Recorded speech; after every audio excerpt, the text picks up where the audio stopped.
Hey, welcome back to another episode of the Instant Ramen Podcast. I'm your host, Juan, and as always, my co-host here with me. Hey, Trip. Hello. What's up, bud? How you doing? Oh, man, I'm good. So earlier today, after I got off work, and I was like, I'm so fucking dead. Sierra just looked at me as I was like dying. Well, things turned around. You took me to a beautiful dinner. Yeah. Over some delicious Indian food.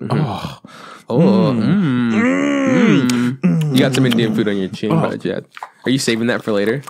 For later, yeah. It looks good. Yeah, we got some Indian food. And then that perked me up a little bit, and then I was like, hey, bud, I'm kind of feeling a little bit tired still. I'm crashing. Give me some caffeine. So you went to one Dutch Bros, right? Hell yeah. Wow, that's fucking gross. I'm sorry, everyone. But anyways, I have a lot of caffeine and I'm fucking out of control right now, which is great because I'm going to be doing like some ADHD type shit. We're talking about a billion different shows this week. It's the anime preview of summer 2018. Yeah, it sure is. Trip, why don't you just ask me how I've been today? So this is how I want to do this episode. Okay. Is it back and forth? I want to find out how you are. Yeah. And then I want to talk about an important thing that happened with us this week. Okay. And then I want to talk about some other stuff. Okay.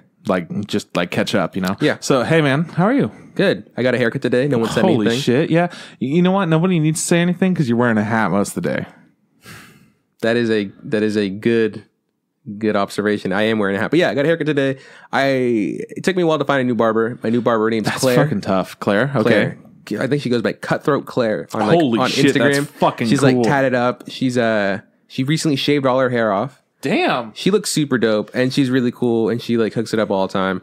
And I like getting a haircut. I like having that fresh cut. And I feels so good. Yeah, so I'm pretty stoked with that. And yeah, man, it's just been a super duper chill day. Nothing too serious, you know. I wish I could say like I've been up to stuff, but sadly I haven't. Well, that's fine. A small little tidbit earlier today when I was doing some fucking bullshit because of work. You know how it is, you know, you do bullshit. Well, I saw this girl who was walking pretty quick. And this girl, I noticed a few days ago on the back of her car, she has a Yuri on Ice, like multiple Yuri on Ice decals. Oh, nice. Right? So that's a good show. Right? It is. So she's got these like pork cutlet bowl things going on, like pork cutlet life. And what was the name of the dog? Like puppy, poodle. I don't know. Doodle. But yeah, it was adorable, and it had its name and everything, and like burp, burp, you know, I'll look it up because Sarah's gonna get mad. Probably. So it had all that. I was like, oh, that's fucking cool. So I ran into her today. And I'm like, hey, I saw your decals on the back of your car. Like, Yuri on Ice. That's wicked.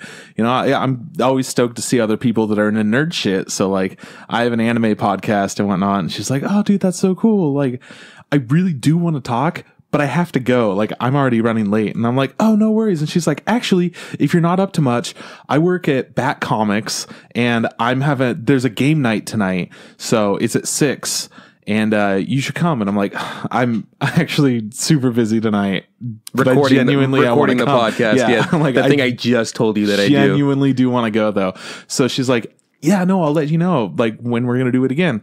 So anyways, kind of cool thing. Send me the dog right there. Makachin. Yeah, of course. Duh, we knew that. Didn't even look it up. I guarantee you Sierra didn't know it. No, I bet you she didn't either. Yeah. Oh my God, if she did. Damn. Dude, I hope she did. Sierra's a beast. Speaking of Sierra, she has been in charge of our Instagram. Yeah, and she did a great giveaway thing. She has been in charge of giveaways. She has been crushing it. Yeah, so actually, let's do this real quick. I would love to. We gave away some stuff we got from Anime Expo. List it. We got a My Hero Academia 2 Heroes poster. Hell yeah. We also got like some like cups and like to-go boxes, like takeout boxes that are decorated with My Hero stuff that was given to us at the premiere. Hit me up. There's a couple, you know, Crunchyroll wristbands. We also got a big ol' what's it called? Hold on, I got this Kingdom Hearts big ol' huge bag. Right? Yeah, Square Enix has got some Dragon Quest on the other side. It's posters, My Hero. Oh, stickers. There's also a sticker for the new My Hero video game that's coming out pretty soon that we were able to play out there. Anyways, so wicked. We were, you know, we did a contest to give these away. People were super sweet to like us and follow us on things, willing to put up with our bullshit to get this free stuff because we were willing to send it anywhere in the world. And we got a winner. Was it Naruto Obsession on Instagram? Yep, Naruto.obsession. Yeah, so shout outs, congratulations. Yeah, congrats on winning, man. I mean, Trip stuck his hand in that bag, pulled it out. Oh, man. And it was your name. It was meant to be. Felt it had this fiery heat on it. And I was like, this is the one. I mean, the only way it could have been better if it was some sort of like My Hero page that won. But because of Naruto page won, I'm super stoked. Well, I mean, we all know like Naruto is just like cheesing on Deku in the Shonen Jump forest thing, you know. So we're happy for these guys, or this person, and if they hit up, not Boruto. Why am I saying Naruto? Because you're a dummy. It's fucking Boruto's idiot dad. Anyways, obsession. So the thing is, if this person doesn't hit us up by Wednesday, by the time this thing airs, we're gonna have to sadly pick another winner. Oh no! Yeah, which would be a real bummer because he won. He just messed up. So yeah, hit us up.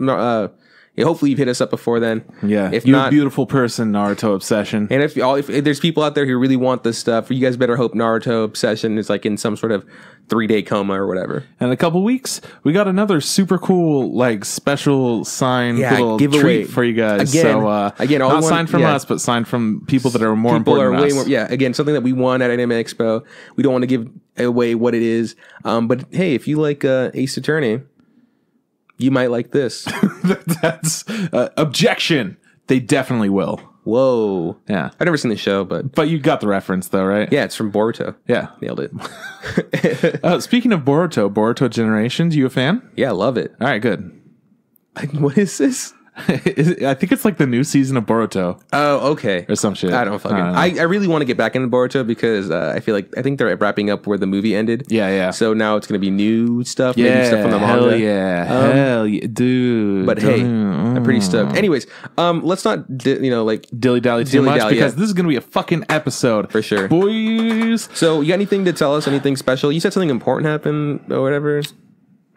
That was what was important. Oh, was it the giveaway? No. Okay, cool. The giveaway happened. Okay, cool. I mean, unless you didn't think that was too important. No, I mean, it was super important. I mean, hey, man, this last week, what have you been up to? Anything cool? I just told you. It did nothing. That's literally it? Nothing?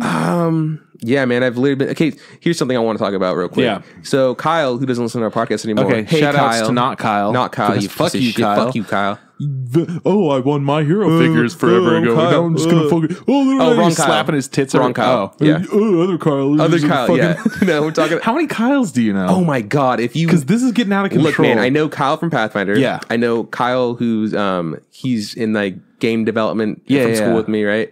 Yeah, that's the tit slapping one that I was just talking about. Don't say that about my boy. That's what I was saying. And then but I take it all back though because it turns out I wasn't supposed to be talking about him. It was another Kyle. Skinny Kyle. So back to Skinny Kyle. The other Kyle. Okay, so I know Kyle. He's a bartender at the Banshee. Okay, yeah. There's just Kyle is just such a basic name. Everybody has it. Yeah. Anyways, everyone on their cat, which is a shout out to my friend Sarah, whose cat's name is Kyle. Anyways, Kyle plays Warhammer 40K. Which I've been wanting him to let me paint his figures because I like painting the figures. Oh, really? Yeah, I really do. But do you want to paint some of my figures? You got figures? Well, not like 40K, but I've got a figure. What figure?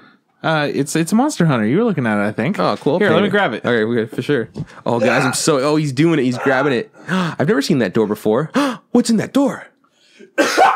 Oh, nice. Here you go. What is this? Brachydos. Are you supposed to paint? You're supposed to paint this? Yeah. Oh, cool. You'd be painting this. Anyways. Yeah, any colors. Make it special. Make it their deviants in different games, and they look fucked up and different. Yeah. So the thing is, thanks, man. Yeah. I've been wanting Kyle to let me paint his figures for a while, but he hasn't because they're his figures. But what I found out recently, I was at Banshee as drinking, and one of the bartenders was talking about like 40K. What's his name? His name Brian. is Cheeseburger. Holy shit. Right? Okay. Right? You're like, I didn't do anything this week. I talked to Cheeseburger about Warhammer 40K. I actually don't know his real name. I only know him as Cheeseburger. I'm sure he has a real name. Well, guess what? I only know him as Cheeseburger as well. So anyways, Cheeseburger was talking about like how he played. So he was over talking, and I've talked to him. Like he asked me because I was interested to hear what he was talking about. Yeah. And he asked if I had played 40K, and I was like, I've dabbled in Warhammer a little bit when I was younger. Were you a 40K guy? No, I never played 40K. See, I was a fantasy guy myself. Yeah, I played Warhammer. Like And I told him I really played was Mordheim, which was like a skirmish version of Warhammer. That was and cool. He's just like, and he's a lot older than I am. So he's like, yeah, I've played that before. Dude, whenever you're talking about older people about nerdy shit, it's super cool. like, whoa, they're just this vast fountain of knowledge. It's like, somehow like 15 years ahead of you. You're just like, this is amazing. It's like, I could learn so much. You were there when the first book dropped? Like, yeah, I was there for that. Anyways, so he was telling me, he's like, oh, cool. He said he played Mordheim for a bit, and then he also played, they made that Steam game of it, and he said he likes playing it too. Yeah. But he was telling me, like, hey, man, there's a new game calling out. It's called Kill Team. Guess what? Kyle's my Kyle. Yeah, your Kyle, right? is way into that shit. He's so stoked. It's Kill Team, and he said it's a 10-man squad thing. You know, it's skirmish battle, kind of like Mordheim. And I was just like, oh, that sounds perfect. I was like, that sounds like something I would be so down to play. Yeah. So now I got to find someone to play with because apparently I can't play with this Kyle and the other Kyle can't play. And that last Kyle's a bartender and he's in Minnesota right now. And Cheeseburger won't let me play because he's already got his friends. I'm pretty sad right now, man. That's really rough. Anyways, but man, that's some good nerd shit. Yeah, I looked into it. It looks pretty interesting. It looks pretty simple enough. Apparently, it's pretty fast paced. There's 1 to 4 players. All you need, I think the most you need is like 10 figures to start. So I was like, cool, maybe I'll just buy 10 figures, paint them up. That's essentially what, because I was just hearing about this the other night from my Kyle. Yeah, Kill Team.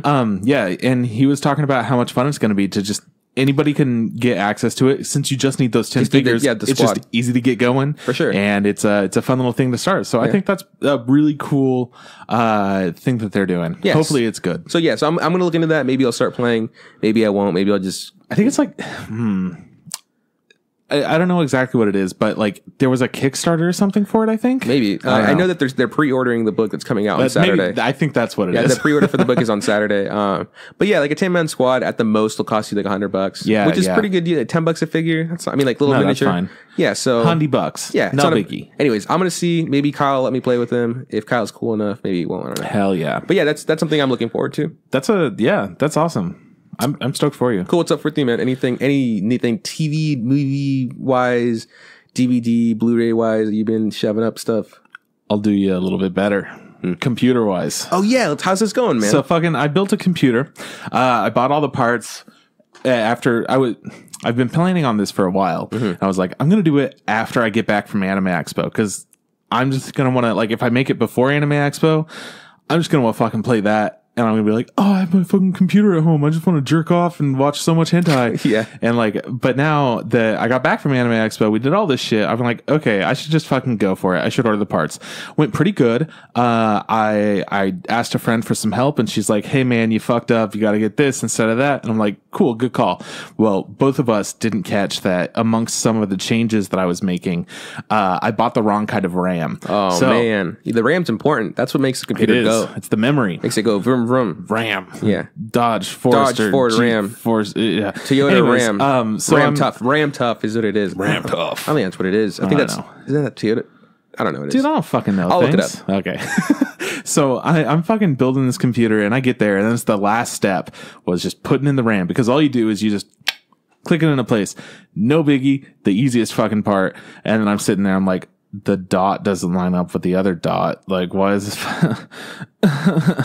And then I look it up and I find out, oh shit, okay, so I bought the wrong kind. Apparently there are different kinds of RAM. Yeah, no. Actually, I used to work at a place where we used to tear apart computers to like recycle them. Sierra was just telling me about that, actually. Really? Yeah, because I was talking about my computer. That's so funny. Oh my god, what a cute couple. We're to the point where, like, honestly, my stories, and she's like, this is one story. I will tell you about it. Anyways, I love it. We used to, I knew that there's different types of RAMs and stuff. I looked it up. So the logo, the slogan for RAM, because it's Dodge, right? Yeah. You want to hear it? Yeah. We're so dumb. Here it is.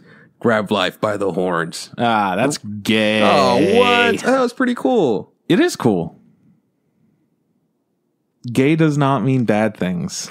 Okay, whatever. It's just the way you said it it felt like a negative connotation. Everything I say has a negative connotation. It's coming from me. I'm the fucking worst. You are the shitlord of anime. So I am the shitlord of anime, along with you, because we both are the shitlords of anime. We are co-shitlords of anime. Long story short, I was smooshing up on this compute, and then I didn't finish it because of that RAM thing, and then I've been busy the next... Like, I was like, okay, Friday night, just build this bitch, and then I did it, and then I was like, fuck, I can't finish it, so I'll go get the RAM the next day. So then I got the RAM the next day, and then I did not. That's the bad RAM. Bad RAM. Yeah, you're looking at the bad RAM right now. Looks pretty cool, right? Yeah. And the new RAM I got looks kind of fucking stupid and lame. This RAM looks like it belongs on like a paintball gun. It looks like it's...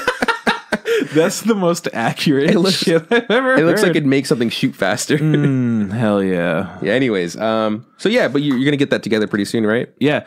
So essentially, I just need to pop in those two little pieces that I got and then install Windows, which I have always been a Mac boy because my dad used to make games for Apple. And then I wanted to go into video editing, which I'm sure, as you know, Macs are great for the, yeah. Fucking fantastic. Well, my life has changed a lot since then. Wait, what's the thing? Hold on, I got this. PC Superior Race, right? Hell yeah. Nailed it. Fucking Superior Race, man. I can meme with the best of them. You fucking can. Essentially what happened was after I was like, you know what? I don't really want to do video editing anymore. I don't need a Mac. Yeah, but you have one anyways. I want to play games with my friends. Well, as my computer got to the point where I was getting a little bit too old, you know, needed, because Macs suck with like updating. You can't put in new parts. It's just like, here's your computer, replace it eventually, right? Yeah. So anyways, I got to that point and I'm like, I think I might just start getting a computer together. And then my dad's like, Merry Christmas, man. Here's a new Mac. And I'm like, oh, fuck. Thank you sweet son of a bitch. Stuck with it until super it mad sucks. at you because it's free. Yeah, exactly. And I'm like, thank I love you. It. Yeah. And I hate it. Anyways. And finally we got to the point where I'm just like, yep, I'm able to build a computer. My old computer sucks. And right here. The big old Thunder boy right down there. Baby. Cool. So it was a fun little time, but I fucked up my back when I was doing it because I was bent over. So like meticulous, like, oh man, I got to do this, like weird positions for my arms and everything. And of course I don't have like desk space to build it on like an actual place. So I'm just on the ground, like fucking leaning over everything. It was bad. So now my back's all fucked up. So I'm super excited to just lay around tomorrow, my day off. Also, my Kyle has recently got me into a game called Enter the Gungeon, which I've known about for a bit, but I haven't played it. They just recently did a pretty big update. Now it's 2-player and you could do some fun ass stuff. It's like it's a bullet hell type game and it's roguelike. So think Binding of Isaac. Okay. But it's way fucking different. Whoa, got it. Nailed it. It's fucking great. It has all these guns from different games. You like worms? Love worms. You do? Yeah, it's essentially tank. It's like tank. Yeah, battle things. Like the worms move over and they shoot things at each other. Yeah. There's a special like banana weapon you could get, right? Nice. So you get a banana gun and Enter the Gungeon. It's a worms gun. It does big old explodies and it's super fun. But what's that game that Castle Crashers made or whatever? Alien Hominid? No, or Battle Block Theater? That's the one. You need to get that one. I want to play that one. Oh yeah, I have that one. We can play whenever you want. I thought you said you could only play it on PC. I have it on I think it's on the computer, yeah. I have it. But I thought you could only play it on PC because you were playing it on Kyle's. Oh, no, that one. That is a different game, and I'm forgetting the name of it right now. It's got like the tiles or whatever? Yes. Holy fuck. That's the one I want to play. That one's a good one. And, oh, man. Sorry. Because for so long, for me, it was game 4. Look it up. Yeah, anyways. Yeah, no, that one would be a lot of fun. I'm fucking into that. Yeah, but we played this game, Enter the Gungeon. It was a absolute blast. Just a bunch of homage to old ass games. You could get the Earthworm Jim gum. You could get, I got a Bubble Bobble gun. So you have like a little freaky dragon boy, but it's like a tiny little baby lizard and it pops out little bubbles.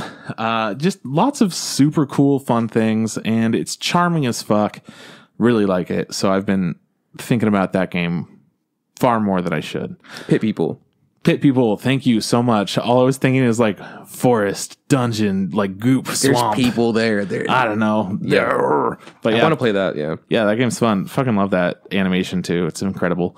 So yeah, I haven't really been doing a whole lot other than watching a fuckload of anime. Me too. A good amount of New Girl. Mm-hmm. And, I've been watching Friends again. I'm sorry. Dude.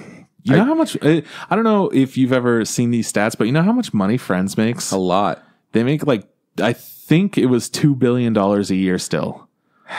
I really should just be watching Eureka 7, but I like Friends more. which we'll talk about Eureka 7 in the news this week. It's fine. How about we just get into the news because we need to get this thing going. Exactly. That was my thought with that transition there. Ooh, look at us go. Ooh, it looks like, we have turned a new leaf. This is what, 102, 101? 101. Hell yeah. We're bigger, better, and new, baby. We are new folk. We're tough. We're tough. We're grabbing by the horns. Dodge Ram. Hell yeah. I wonder if they can sue us for saying that. Nah, it's fine. I could sue anyone. They could sue anyone. All right, no rules. Do the news. Hey, you guys know that movie that we watched a while ago? Mary and the Witch's Flower. Fucking nailed it. Guess what? It's on Netflix. Check it out. If you like Studio Ghibli light. Yeah, it's made from people who worked at Studio Ghibli, and it definitely has that feel. I think a lot of people were confused and thought that it was a new Ghibli movie. Yeah. I've seen some people getting hyped about it, as they should, because, it's new anime and it looks like Ghibli. Well, you could listen to our episode about it. It was fine. It's not as good as Ghibli, but it's on Netflix. Yeah. Check it out. I mean, if you have Netflix, it's essentially free right there. Right? It hella is essentially free. All right. Yeah. I don't have anything more to say about that. What about you? No, cool.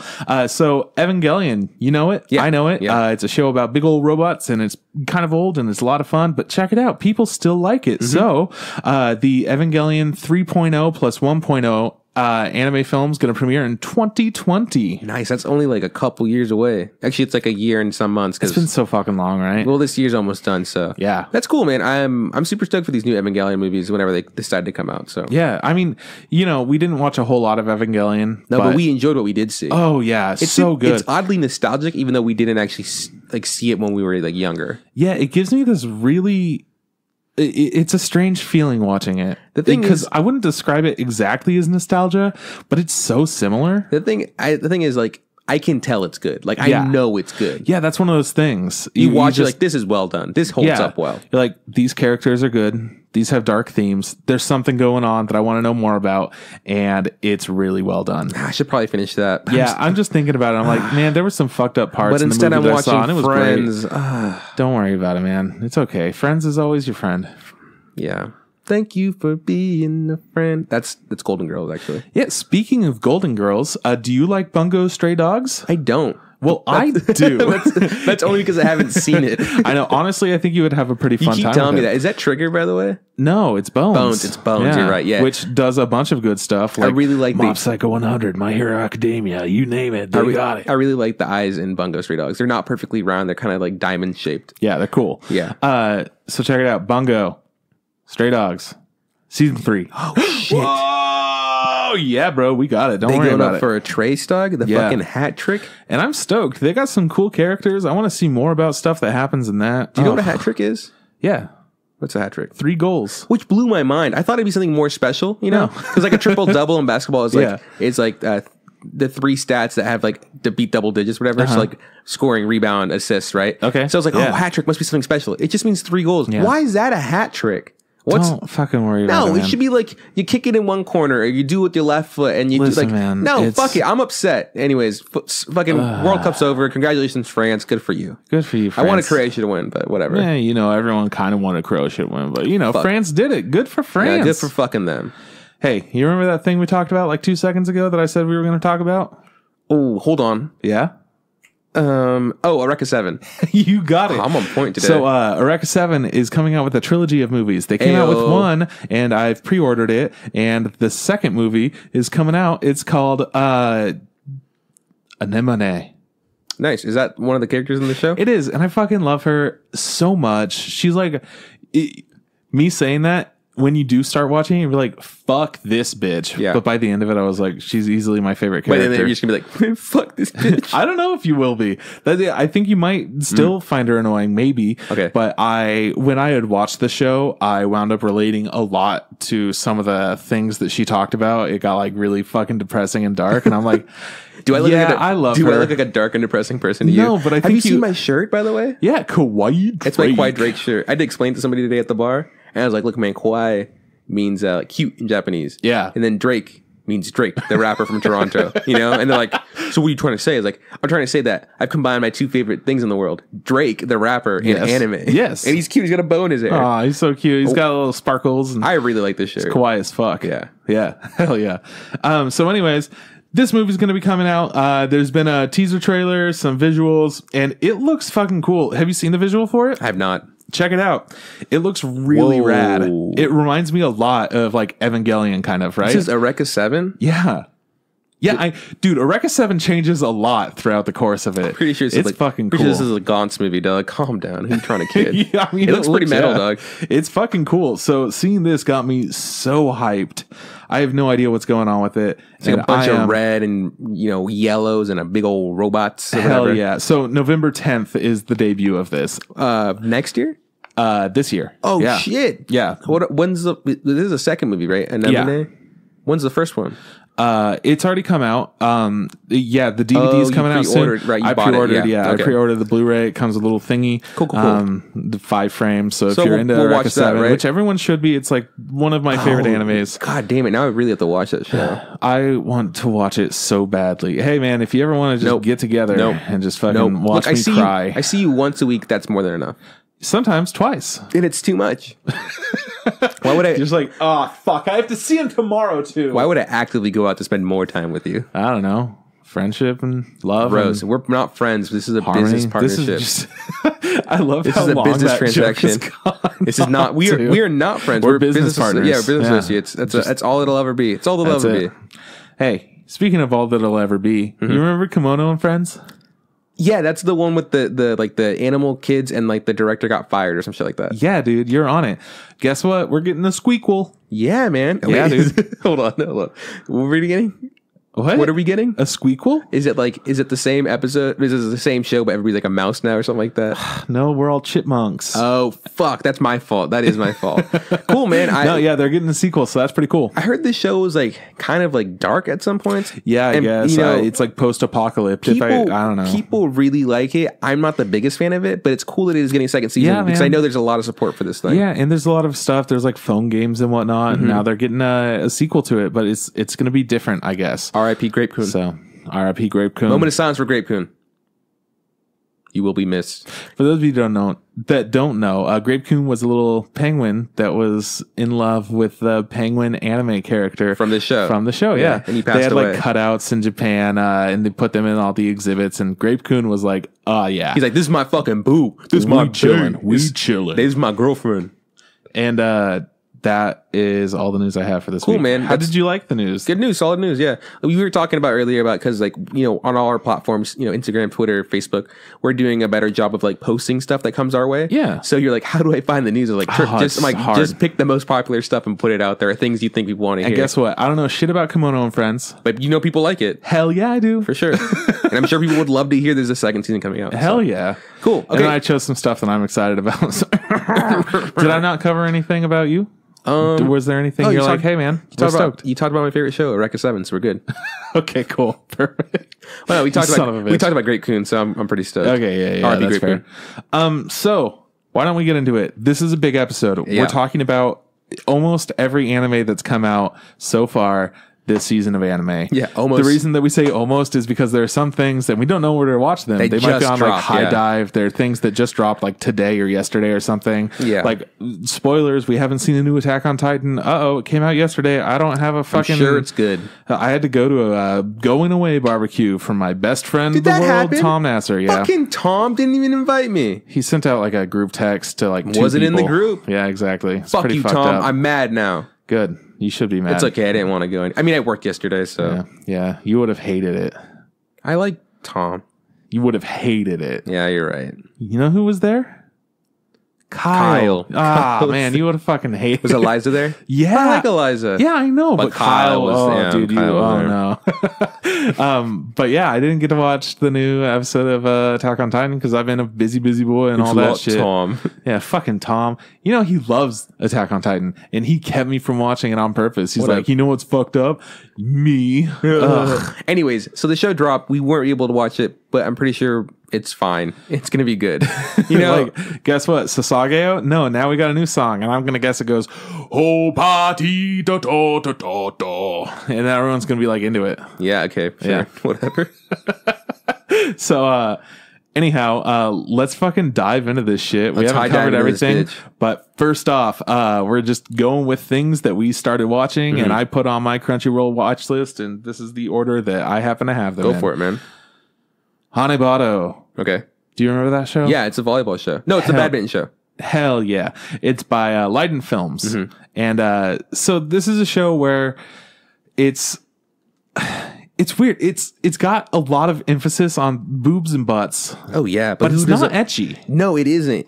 But I think it's okay. So, like we were saying, this show is a sports anime about badminton, which is fucking cool. Which is fine. And I don't know if people know this, but a lot of sportswear is can be considered very sexy because it's like either really small or very tight, you know? Oh yeah. So I get you. So there is a lot of emphasis on like, you know, butts and boobs because those tend to jiggle and move when you're doing a sport. That's what happens. Yeah, it's what happens when you out there badminton it up. So yeah, but it isn't inherently ecchi. It's not like it's not like super over the top, you know? I think that they're kind of happy that they're like, let's just make it kind of sexy. Kind of sexy. How many episodes did you watch, by the way? 2. Cool. I think I also watched 2. I've watched anything that I was like, maybe I'll check this out. I watched 2 episodes of, and anything that I watched 1 episode. For sure. Yeah, I think that's how I went too. Yeah. So yeah, this show, I did like it enough to watch the second episode. I decided I'm not going to continue watching it. Okay. It wasn't interesting enough for me, but I think that's just because I don't like the characters enough. Yeah. Because the action's pretty good. And I like some of the things that they're doing, and I wanted to see more. I want to see like an actual competition because I know how these shows go. I watched Haikyuu. I fucking know that it takes a while to ramp up to a competition. Yeah. But some of the shots are beautiful too. They have great animation for a lot of the actual matches or like practice or whatever it is. Just anytime they're doing any sports stuff. Yeah, and then they have some like artsy ass shots where there was somebody who's just like, you know what's great? Dust particles. Yeah. Fucking anytime the sun is shining through, it's like golden hour outside and they're hanging out inside the gym and it's just like a static shot where they're doing some other shit, but like, you know, it's not action going on. They're just like, we should put some dust in that light. And then it starts sparkling and you're like, all right, I feel. Like, who the fuck is this Darren? Did Darren do this? Darren always puts dust in all our fucking shots. Darren's just over there just like, yeah. No, yeah, I also only watched 2 of this. Yeah. I don't know how I feel about continuing to watch it because there are things I did enjoy. Like they said, the action was really nice. It is very clean. It is very pretty. I feel like, and I want to say this right off the bat, this season of anime is like, one thing I've noticed is like everything is just like already started. You know, like this show starts and they're like it's an intense, you know, back and forth between these 2 characters, our main characters, right? Yeah. One wins, one loses, but they both look like totally distraught for like winning and losing. So it's just like things just kind of for this season in the middle of a story. For this season of anime, we're dropped into this stuff, and which I like a lot. I do of that, for sometimes. Sometimes I do.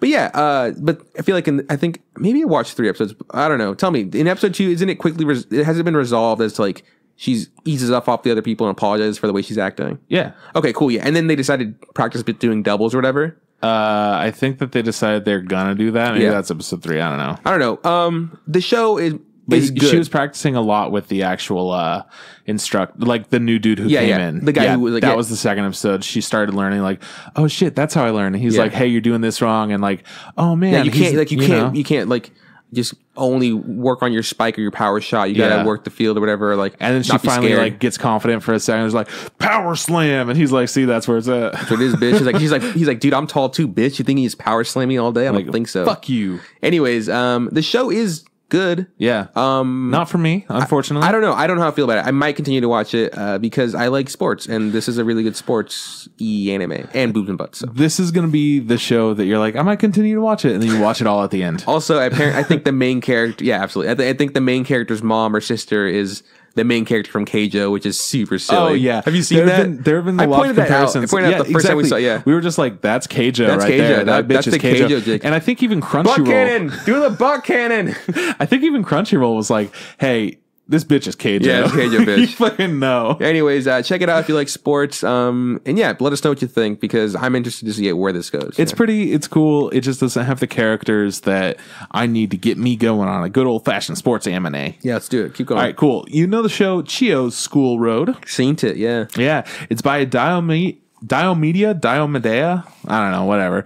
Diomedea. Vaya con Dios, yeah. Yeah. Anyways, Chio's School Road. This was a show that was a lot of fun. I had no idea what to expect from it, and that's pretty much how it's being advertised on a lot of platforms. This girl has to go to school. Yeah. That's the whole fucking plot. There are a lot of things where it's like, oh no, I'm late for school. There are all those tropes and whatnot. Mm-hmm. So she's like, oh fuck, I'm late for school. Like I have to go right away. But she's a big old fucking weeb ass nerd. So she stayed up all night playing like Assassin's Creed. Yeah. So she's going at the fastest route she can, but she realizes it's cut off because there's construction. I have to climb up on some buildings and do some shit. So she starts doing like a bunch of nerd shit and hiding out up there.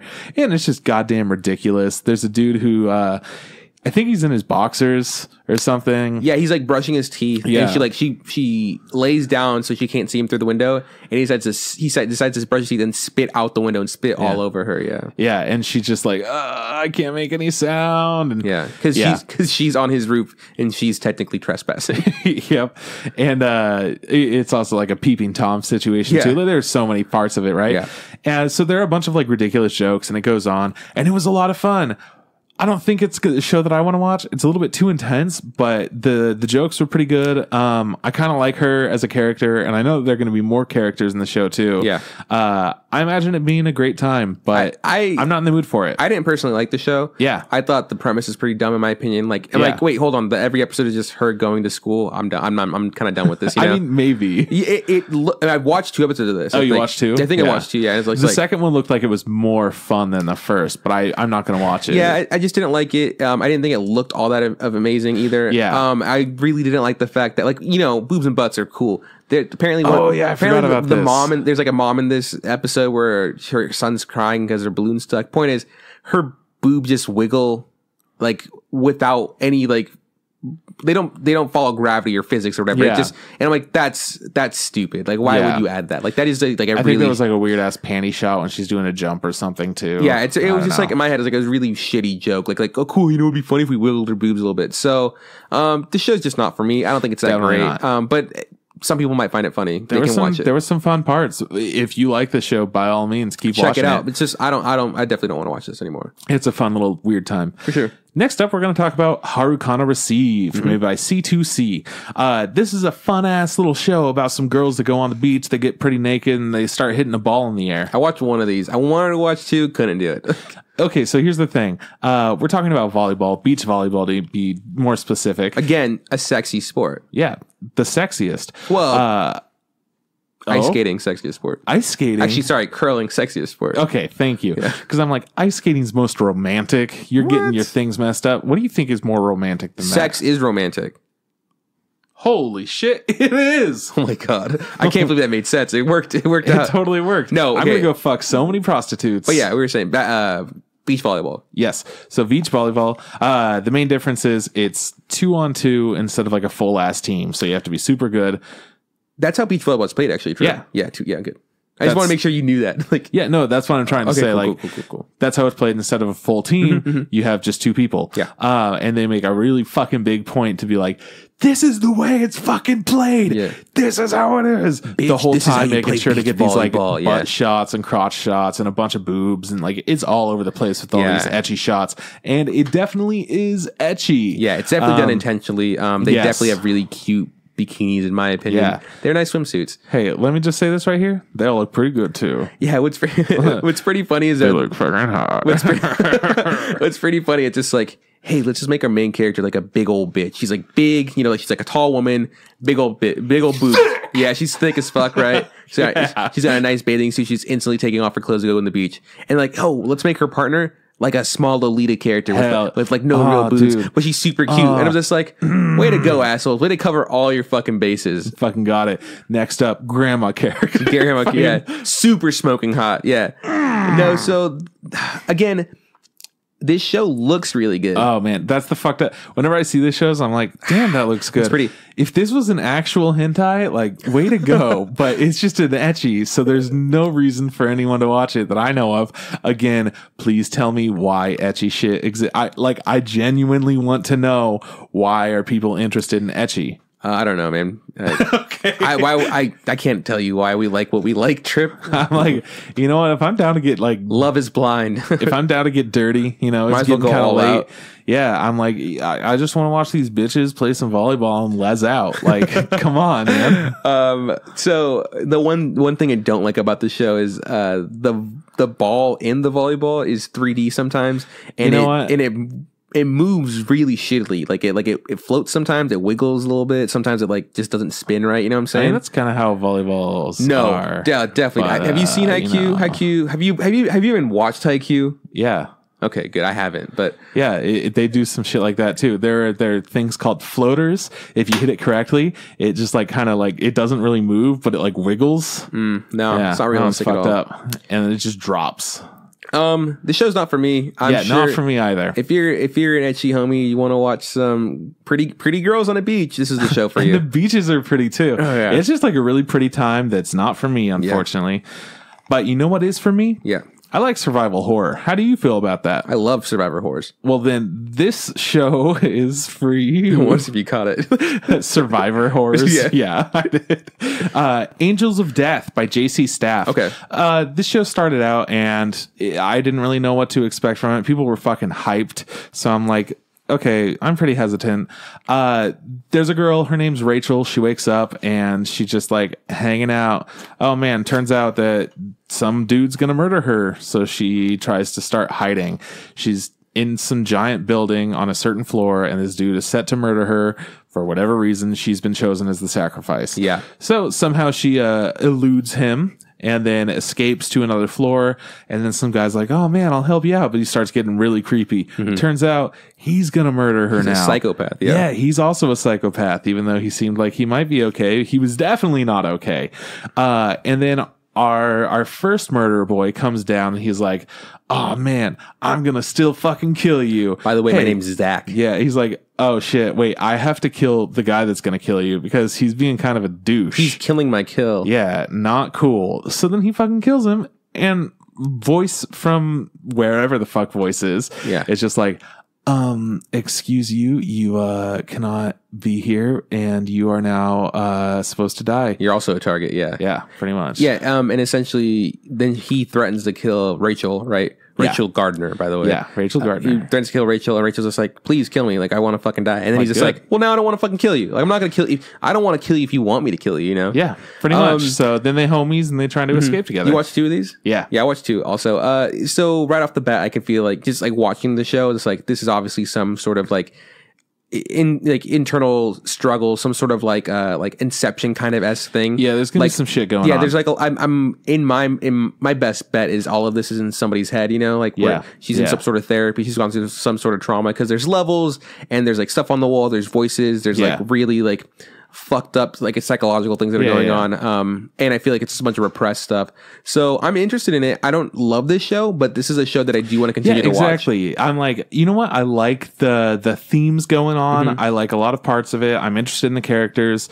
But it doesn't have that thing that really grabs me. I don't know what it is. It's but no it's just Another. Like, I'll tell you what. Like it's like Another was that like that scary show. And it's like I can't wait to keep watching. What's happening. Yeah, this is like I want to see what's going on, and it's got some cool stuff. But I don't know. I think it looks pretty good too. Yeah. My one issue with it, like, because there's always something we can say we don't like. Yeah. One thing I don't like is Zach, who's like the psycho guy with the scythe and like the band-aids or whatever. His laugh is really ugly. I really hate when he laughs. Like it bugs me. And that makes sense. I mean, he's just psychopath to like him, killer. Yeah, of course. And he's also really stupid, which I think is kind of fun. I do like that. I like that he's just like he's got a one-track mind. Like all I want to do is kill. I was like, cool, good for you. But also like that makes him more obnoxious too. Yeah, no, I get it. It's not the most fun. Like it's shows like Hannibal, for example, really fun to watch because you're like, oh man, like smart guy. What? The Hannibal the anime or no Hannibal the Lecter the show, the live action show Hannibal on NBC or it used to be or whatever. It got canceled. Yeah, stuff like that where you're watching the serial killer do some shit that like it's all behind the scenes, it's super secret, and you're like, okay, well, how's he gonna get caught? What's gonna happen? But this is a whole different situation where it's just like, I don't know, dude likes killing. Yeah. And he's fucking dumb. Okay. So I'm going to keep watching this. Yeah. I am too. I'm going to keep watching it. I'm not incredibly invested in it, but I'm still enjoying it. So for sure. That's going to be my first one that I'm going to keep watching. Next up, a show that I'm never going to stop watching. How to Not Summon a Demon Lord by Ajia-Do. This show's bad. Yeah. This show's like a etchier, shittier version of Overlord. Yeah, this is pretty much exactly that.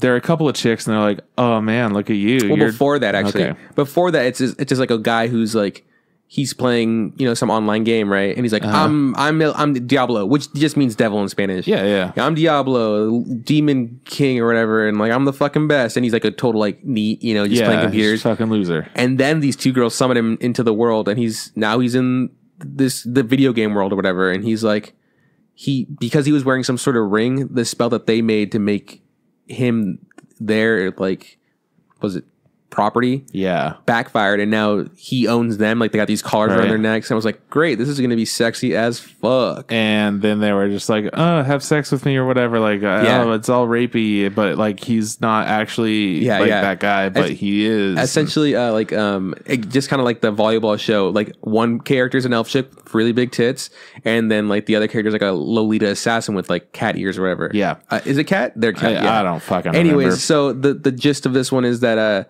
the cat girl has a demon inside of her, and that she's scared that it's going to come out and destroy the world, and so she's really like worried, and so he promises to help her defeat the demon however he can. He is super OP, like ridiculous OP. Like when we watched Overlord for the first time, I was like, I don't know if I like this because all he is just super strong. But then I realized, oh, there's nuance here. Like he's not out there just bashing heads. He's out here like, how do I take over this world? As opposed to this one, just like level 10 fire salamander. I'm a level 100 bitch. Fucking get at me. There's also a scene. I forgot this had that whole element to it, which was like, there's some cool things. Yeah, no. And they don't matter. There's a scene where like he needs to get in because he also needs to play the character like Overlord. Overlord has to like pretend to be who he is. Yeah. So he has to play the character, and he decides he's gonna like torture the the cat chick, and so torture it just like rub her ears and bite her ears and like essentially turn her on. And I was saying, I was talking to whoever I was talking to about this, I was like, that's sexual assault. And like it's not sexual assault, like it's her ears. Like but for cat people, ears are super sensitive. That's like me rubbing your fucking crotch. But by the way, I know you'd like me to, but what I'm saying is it's like like that's super fucked. Then for someone to be like, oh, it's okay, he's tortured, like, no, that's not cool. I audibly laughed one time during the entire show. What was it at? So the bit before he gets tortured, the girl gets in parentheses tortured, essentially groped. Yeah. He picks her up, puts her on his shoulders, like, I'm gonna go torture you. You got anything to say? And the elf chick's just like, I'm just gonna stay here and eat my food. And she like just has like, and the way it's drawn, the way the line is presented made me laugh. But that was it. Oh yeah, no, I actually remember that part. Yeah, that was the best part. This show sucks though. Yeah, it was bad, and it immediately became my number one choice for Kyle to watch. Yeah. For shit episode, his trash pile. But that changed, and we'll get to that later for sure. So next up. I watched Encouragement of Climb, made by 8-Bit. I watched a few episodes of this. I think there were like 3 or 4 or something out. They're super short. Yeah. So this chick who forgot that she likes to climb doesn't want to climb. And then she remembers, oh shit, I actually like climbing. And when I'm talking about climbing, I'm talking about just like hiking up a mountain. Yeah. How do you like this show? I didn't. You didn't? Nah. I liked it. And then I realized how short it was. Yeah. And I was just like, you know what? Because the idea was interesting. Yeah. I felt like honestly, it looked good enough. If they got rid of the weird like amnesia, like I forgot that I like this. I'm not actually afraid. I love it. Like if they got rid of that, I probably would have been more into it. But what I would have liked for them to do, imagine me like it could have been like a laid back camp kind of thing, you know? But what I didn't like was the fact that it was so short. I would have wished that this show was a little bit longer, more fleshed out, and that Chio's girl goes to school or whatever. That was a 3-minute show. I agree. Yeah. I'm super surprised at how many shows this season were full length. Because honestly, there were like, a lot. Because sometimes I just bank on the fact that it's cool. Some of these shows are gonna be super short, no big deal. And there wasn't many this season. Yeah. I think I'm in the short portion of the shows on our list here. Okay. So, I wasn't super into it, but whatever. Oh, and I lied. I was not at the short port. Whatever. Island is the next show we're talking about. All caps Island. It's made by the studio Feel, and what this feels that I like. Suki Gakure. Nice. I like how you remembered how it's called, but I still can't remember. It's a good show. Yeah. Well, I remember because Feel, and that one's all about like junior high romance. All my feelings. Yeah, hell yeah. Like that, like the Drake song. Like the Drake song. I can meme with the best of them. Kiki, do you love me? God's plan. God damn it. So, long story short, this show is about some more amnesiac bullshit and time travel. Apparently, it's also based off a visual novel. Yeah, which Makes would be so much more sense, fun. yeah. So this show, it has some fucking anime ass style in it. Oh, yeah. The characters look anime as The fuck. hair, man. Yeah. I cannot get past the hair. Yeah. Do you remember how this show starts though? Like, can you like if you try to remember it? Fuck no. It starts off with like this red background, and then there's like two silhouettes of people fucking. And then it continues. I know.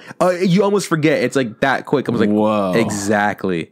Yeah. Yeah, I didn't have that written down. That's a visual novel as fuck. Yeah, it really is. Because like that threw me off guard, because then the show starts and it's about this guy who lands on an island. He's just like, I'm a time traveler, and no one seems to care. Like no one seems to like have an issue with it. He's like, I also have amnesia, and they're like, why are you here? And he goes, I either have to kill somebody or save somebody. Which all of that's a pretty fun plot device, honestly. But it was done in such a ridiculous way that made it unbelievable. Yeah. Like, because that's fun if it's like, you know what? I'm from the future. Like, The Devil is a Part-Timer. I like that show. They did that. They made everything like as realistic as possible, even though it's fucking absurd. They made it realistic. Yeah. And I appreciate things like that. This one was just fucking absurd, and people weren't reacting in normal ways at all. It's like if I came to your house, I'm like, hey man, I flew all the way here. I got wings now. And you're just like, yeah, cool, man. So do you want to get Domino's or, Little Caesars or whatever? It's like, well, we have an established relationship. And even then, I'm like, okay, well, that level of absurdity, I'm like, all right, what bit are we doing really quick? Yeah. Like, this isn't a normal bit. It's pretty wild for them people to just instantly accept the fact that, again, maybe in this world, time travel is a more readily available thing, but they haven't made that clear to us. So I'm super confused. No. I watched one episode of this. I was intrigued to watch more of it. Then there's a bit, like, here's the bit that, like, really kind of like, I don't know. It just screamed visual novel. He meets all the three girls, right? Yeah. Every love interest, every character, right? Yeah. He meets one that's tiny, big old puffy hair, super Lolita character, right? And then he's just like, he has a quick flashback, like or flash forward, I don't know what it is. And she's got like these massive jugs. Yeah. And then it flashes back to him in the present, and he audibly says like, oh, I thought I knew you, but your tits aren't big enough. And then she gets mad at him and she goes like, oh, why would you say that? And he goes, it's okay. I like small tits. And she goes like, oh, thank you. I was like, oh my God, I can totally see that being an option. Like being like, you say, yeah. And then you click which one you want. Like, I like small tits. Nice. Yeah, fucking nailed that one. Relationship gone up. Yeah, so yeah, exactly. Oh, you are now better friends. Give a gift or Plus whatever. one heart. Yeah, exactly. No, one thing I did like is the character had this song that she sang, and that was kind of a cool thing. It was super cheesy in the moment, Yeah. But I like the song, so that's pretty cool. Yeah. I don't know how I feel about the show. I'm interested to see how it goes, but again, please let me know. It's a visual novel. I don't know if I'll watch all of it. Yeah, it's not for me, unfortunately. Got a lot of cool things, but a lot of things I don't like. I agree. Not worth it. Yeah.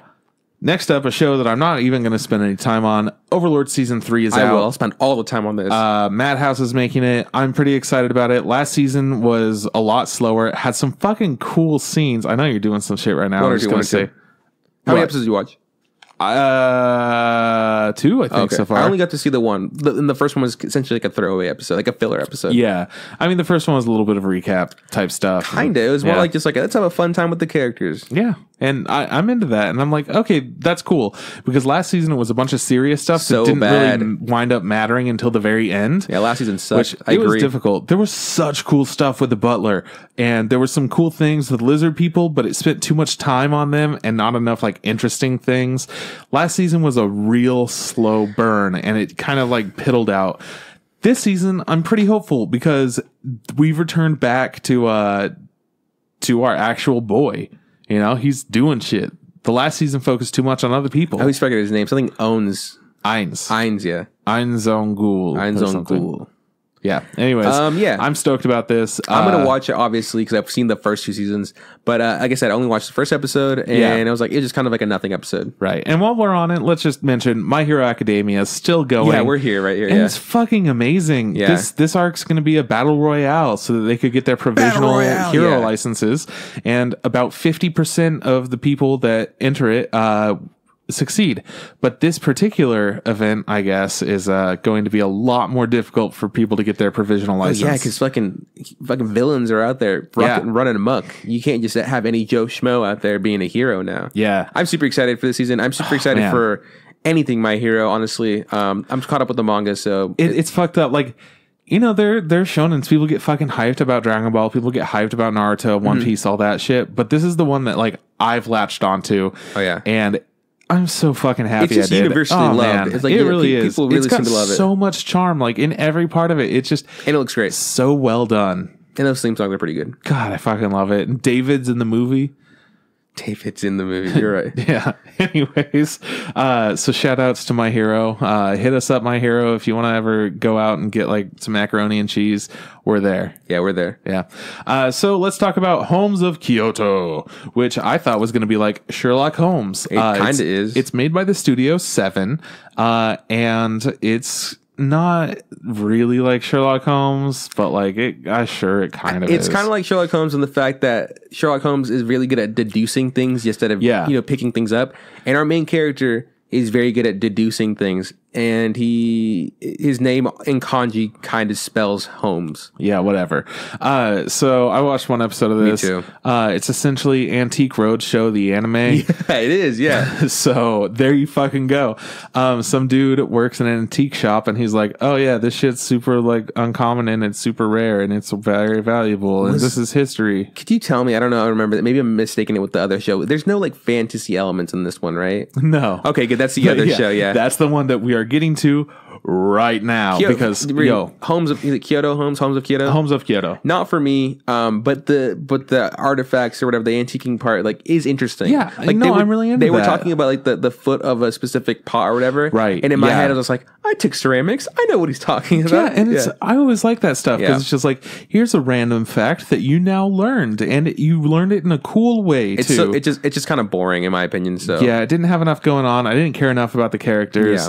Yeah. They were trying to be like, what do you think of this weird thing? They're trying to be like, the girl character is just like, she needs money because someone's sick and she has a really rare scroll or something like that. I'm like, cool, I don't care. I don't care. So, yeah, not for me. I was kind of hoping it was more Sherlock Holmesy, like, oh, we got to find this mystery. Oh, old Mrs. Cronebottom has been murdered. Let's go and save her. Good pull. I like that name. Thanks, man. So anyways, now we're going to talk about the show that you thought this might be called Phantom in the Twilight, also by Leiden Films. They did Hanebado earlier. So very different show. Now, instead of pretty girls, it's pretty boys. Yeah. Okay, so I got to see if I got this right. So in this show, 3 boys work in a cafe. Okay, wait, back up. I haven't seen any boys yet. Let's go back to the beginning. I thought that was the beginning. Fine, what's the beginning of the show? 2 girls travel to England. No, are they Japan. in England? They're in Japan. No. Are they in England? Yes. I couldn't tell you. Yes. Okay, so 2 girls travel to England and they get their suitcases stolen? Hell yeah. How? I'm pretty sure that's not how the show starts. I'm pretty sure the show starts with the boys in the cafe and then the airplane comes through the cafe, then the intro starts, and then we see how the girl got there. Maybe. I don't know. Fuck you. How dare you question me? Hey, man, all I'm saying is the boys don't matter yet. Don't worry about the fucking boys. So the girl gets her shit stolen. She then writes a symbol on a piece of paper and throws the airplane, right? But what was... It was a goblin. A goblin stole her shit. Thank you. An invisible goblin. Invisible goblin.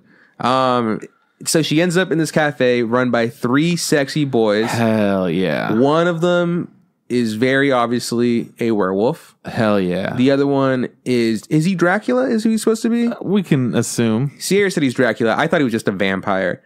Well, and then the last assume. one has a stupid haircut and has a giant minigun. Whoa, that's fucking awesome. And so apparently the girl in the show is related to the person who like helped them do something. Her grandma was like a super like magic hunter but, or whatever. Like, helped out her homies, and now they live in England, the home of magic. So they fight the goblins. There's a whole horde of them. Yeah, and then like it's really shitty in my opinion. Hey, there were some cool parts. The thing was, okay, the minigun was pretty cool. The minigun was cool. I really like that. This reminded me a lot of Bungo, the werewolf guy, who doesn't go full werewolf. He just gets like werewolf arms. He's like, bow, I did like that. My issue was with the vampire guy. Yeah. My issue there was essentially he was doing like Taibo. You know what Taibo is? Yeah, he's like, huh, like doing all these weird hand symbols and going, huh, pushing them. And like he's just like has these weird powers that are not, in my opinion, any way, shape, or form associated with the vampire. Yo, man, sometimes you just gotta train when your power is to be immortal. This is Sugimoto, the immortal Sugimoto. And then, anyways, the girl somehow awakens her powers. She gets a whip. She uses the whip. A cool whip, too. Then, yeah, cool whip. And then the vampire erases her memories, and he's just like, do you think you should have done that? And he was like, it's all good, dog. She doesn't need this. And then that's the show. Yeah. Not for me. Not for you. I don't think it looks that good, honestly, in my opinion. I watched it, and I was like, wow, I wish this show was better, because I would definitely watch it if it was. Lots of really cool things. After watching it, I was like, Sierra's gonna fucking love this show. I don't know if she does. I think because you said that, maybe it's turned her away from it. Yeah, I'm just like, this is like a more fun, modern Black Butler. Yeah, it's for sure no diabolical lovers. So definitely not. That's her bread and butter. So, but I was definitely like, oh yeah, Sierra's gonna fucking jerk off to this shit. Next show, Planet With by JC Staff. I like this one. So I'll let you talk about it. I was not very happy with it. I enjoyed this one. So this one's about a boy who's essentially a loser. He's had amnesia again, thrown in the middle of things. You know, this is the season of just Why does everyone fucking have amnesia? This is the season of thrown into everything and having amnesia. So he wakes up from a dream where like they're fighting this weird dragon thing or whatever. Yeah. And then he wakes up and he has breakfast, and he has breakfast with this maid chick and a big old cat. Yep. Like a goofy looking fucking cat. Yeah. And apparently it's a sensei, and we quickly learn that, you know, he goes to school, doesn't really have any friends. Yep. Because he's new to school. He also, you know, has amnesia, so he doesn't remember anything. He just knows that he had a family. They must have died in some accident that causes amnesia, and now he lives with the sensei. He doesn't seem to mention the sensei is a big old cat. And no one seems to have any shit. Don't fucking worry about that, yeah. And then all of a sudden, this big, dumb looking, like, animal bear thing, like, pig thing, I don't know, it's a big creature, starts like flying across the ocean, like an unidentified flying object, and then it just like it doesn't look like it's gonna be doing anything good, and so then we get a cut scene to some heroes turning into fucking mech'd out like zodiac animals. I feel like I think there's zodiac. I'm not sure. This is one thing I'm pretty bummed out with. I'm sick of things being motifed out of the zodiac. It's just like there's a tiger and there's a bunny and there's a fucking, you know, the goat and like, just do something else. There's so many other things. Pretty much, they're just like, man, what's like a good list of animals? And someone's like, zodiac animals. Have you checked out the zodiac yet? Okay. I'm just so sick of that. Anyways, these mech things go into the thing and they fight it, and it turns out like they bring up memories and they all have their trauma. And I was like, oh, this is pretty cool. And so then the boy gets pulled out of school by his cat sensei, and he's just like, we got to go do this thing real quick. And then the cat sensei eats the boy. Classic. And then he turns into like a cat mech, and then he's just like, just go beat this guy up. And so he beats the guy up. He steals whatever his source of power is, and then he's just like, and the whole time you're like, wait, why is he beating up a good guy? This is super confusing. I was like, wait, like is our main character the bad guy? Is he the villain? And then you're like, no, he's just being tricked by these other people. Exactly, like, clearly. Right? And then he has a flashback, and then he seems to remember something, and he just goes, hey, he's like telling the guy he just kicked his ass, like, hey, tell your fucking friends I'm gonna beat the shit out of all of them. You're like, oh my god. Oh my god.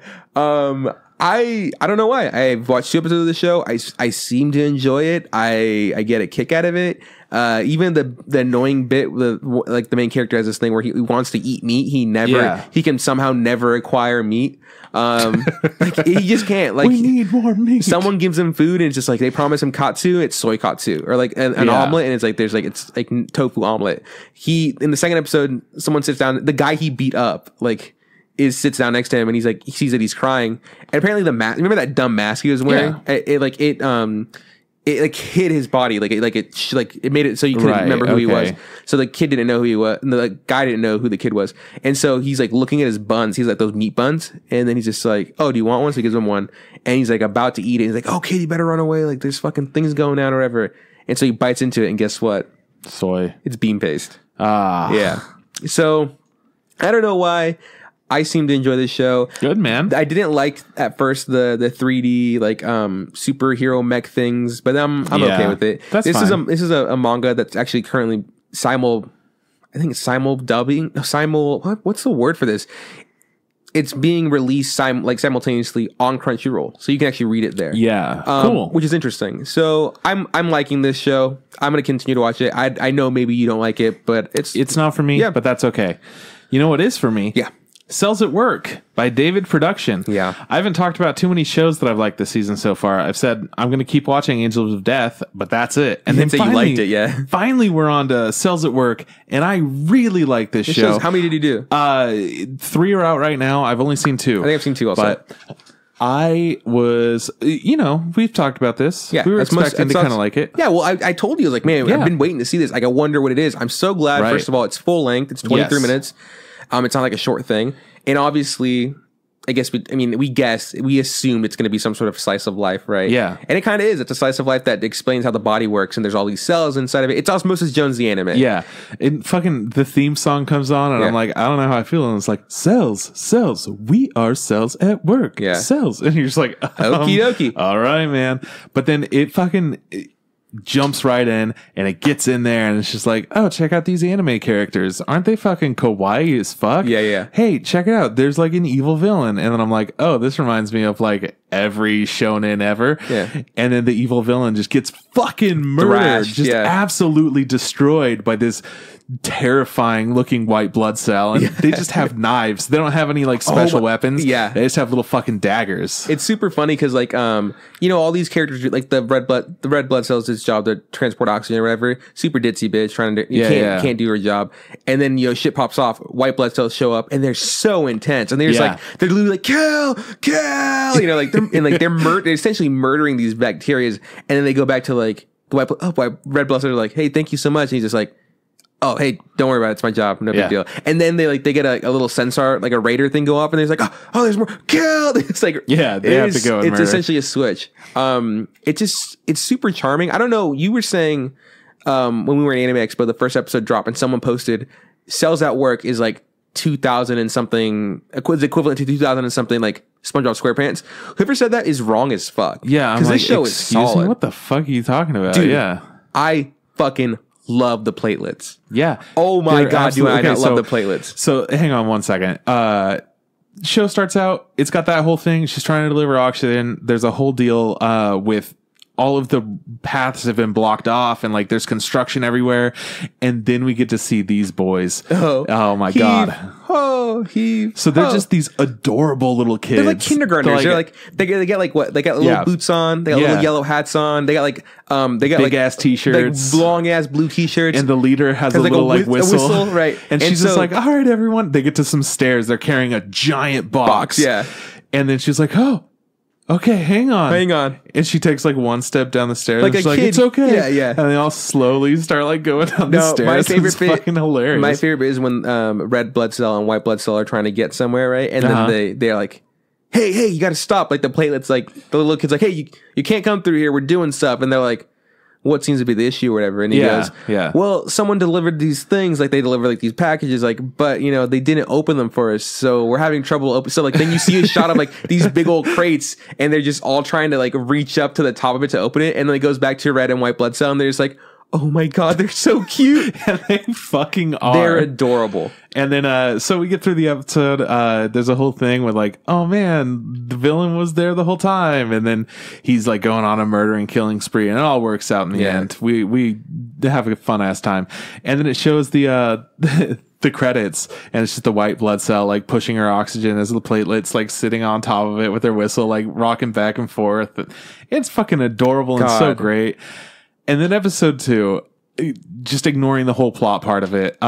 Essentially, we don't see much of the platelets until it really fucking matters. there's a what's it? A skin break, right? Like there's like some sort of like a puncture or a hole. There's an abrasion. And then fucking a ton of monsters come in. All the white blood cells are killing them, and there's just a big old battle, and they're barely hanging on. Yeah. And they're like, you're all fucking done. And he's like, no.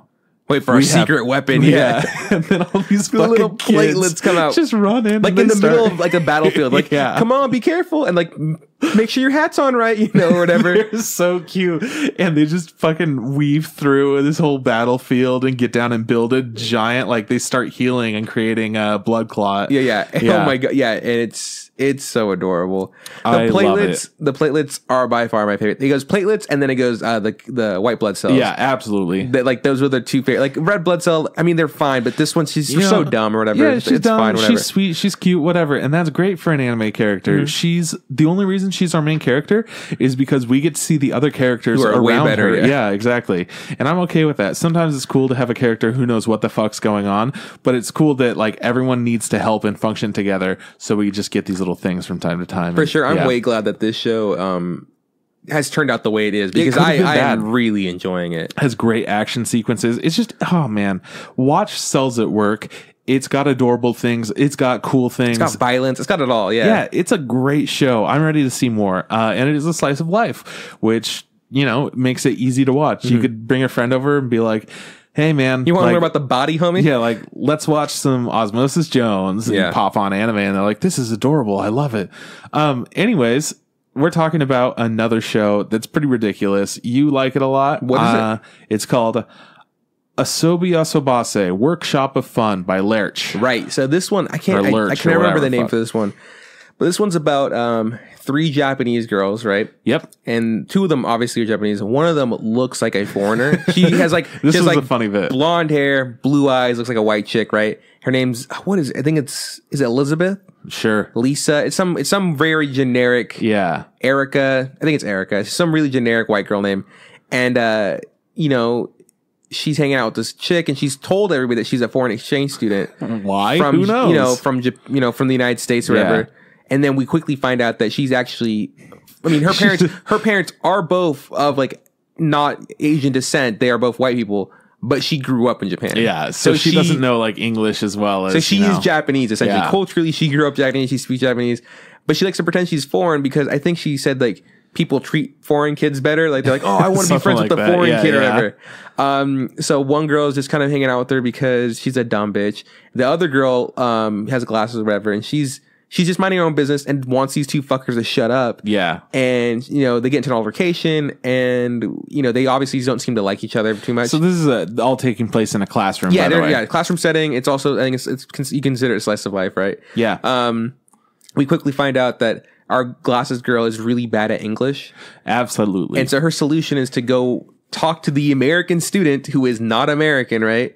To teach her English. Yeah. And she's like, fuck, how do I teach you English? And so they come up with this trade, like, look, if I beat you at some sort of game, because they like playing games. Yeah. Like, you will teach me English. She's like, yeah, sure, I like playing games. And so then they decided to start a club where they just kind of shoot the shit and like do stuff like play rock, paper, scissors, play that weird game where you like stab a pencil between your fingers. Yeah. In one episode, I think it's the first episode, they set up a swimming pool inside inside their room and in their clubhouse and decided to swim in their pool. Yeah. I really, really like this show. Yeah. And the reason I like this show is because I love the way it looks. Absolutely. As someone who I'm a huge fan of visual components of anything, right? It's really interesting. It looks really nice and pretty when they're just drawn normally. But they also draw these really, really ugly faces. Like these really fucking great out there faces that just like blow my mind. I'm just like, how, these faces that human beings shouldn't create, and then on top of that, like droopy ass, that cute girls also shouldn't make or whatever. I love it. The dialogue I think is funny in my opinion. The whole bits of it. It's like I don't know what it is. It just I really, really enjoy this show. There's obviously those anime fucking what's that word? Cliches that we see. Like there's an episode where I think it's the first episode, the one character complains about the other character's boobs, Yeah. And that happens a lot. So it's these things that I'm used to, but it's like, it's nothing new. It's not like they're reinventing the wheel here, but the visual component, the way it looks, the really packaging well done is what has me sold on this show. Yeah. For me, I could not stop laughing during the first 2 shows. I don't know what it was that didn't hook me on it because I loved the visual components. Yeah. it was a really surprising show because it starts out and it gives you an intro and it's just like some cute girls in a field holding hands and fucking nothing happening, and you're like, okay, this is gonna be the most basic bitch ass fucking girls at school, and then it turns into, oh man, her face is falling off. Like what the fuck is happening? God, this is great. I snapped her face falling. Yeah, like, you did. Like drooping off, and people who don't watch anime kept messaging like, what the fuck are you watching? But yeah, so anyways, like again, the intro super cutesy, whatever. The outro is metal as fuck. Yeah. And I just started cracking up. I was like, oh my God, that's so I was like, this is so funny. appropriate. This is great. So hilarious for them to be like, you know, trick you with what you think you're going to watch, give you some crazy shit and be like, hey, we're ready for the outro, just some hardcore metal. Yeah, it's like a reverse One Punch Man. Yeah. So like, you know, One Punch Man has the like super hype.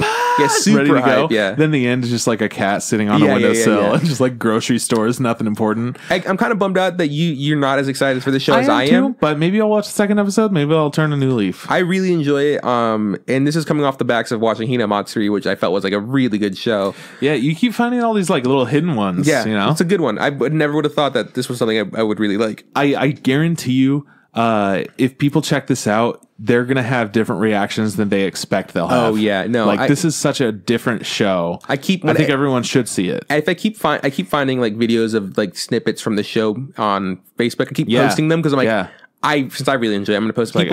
People reacting pretty funny to it. Like, and the second episode, I think they're doing makeup and it looks like she got punched in the face, and I'm like, oh my God, it's too much. Yeah, it's too much. I think wasn't it in the first episode? No, I think it's the second. Yeah, it's a great show.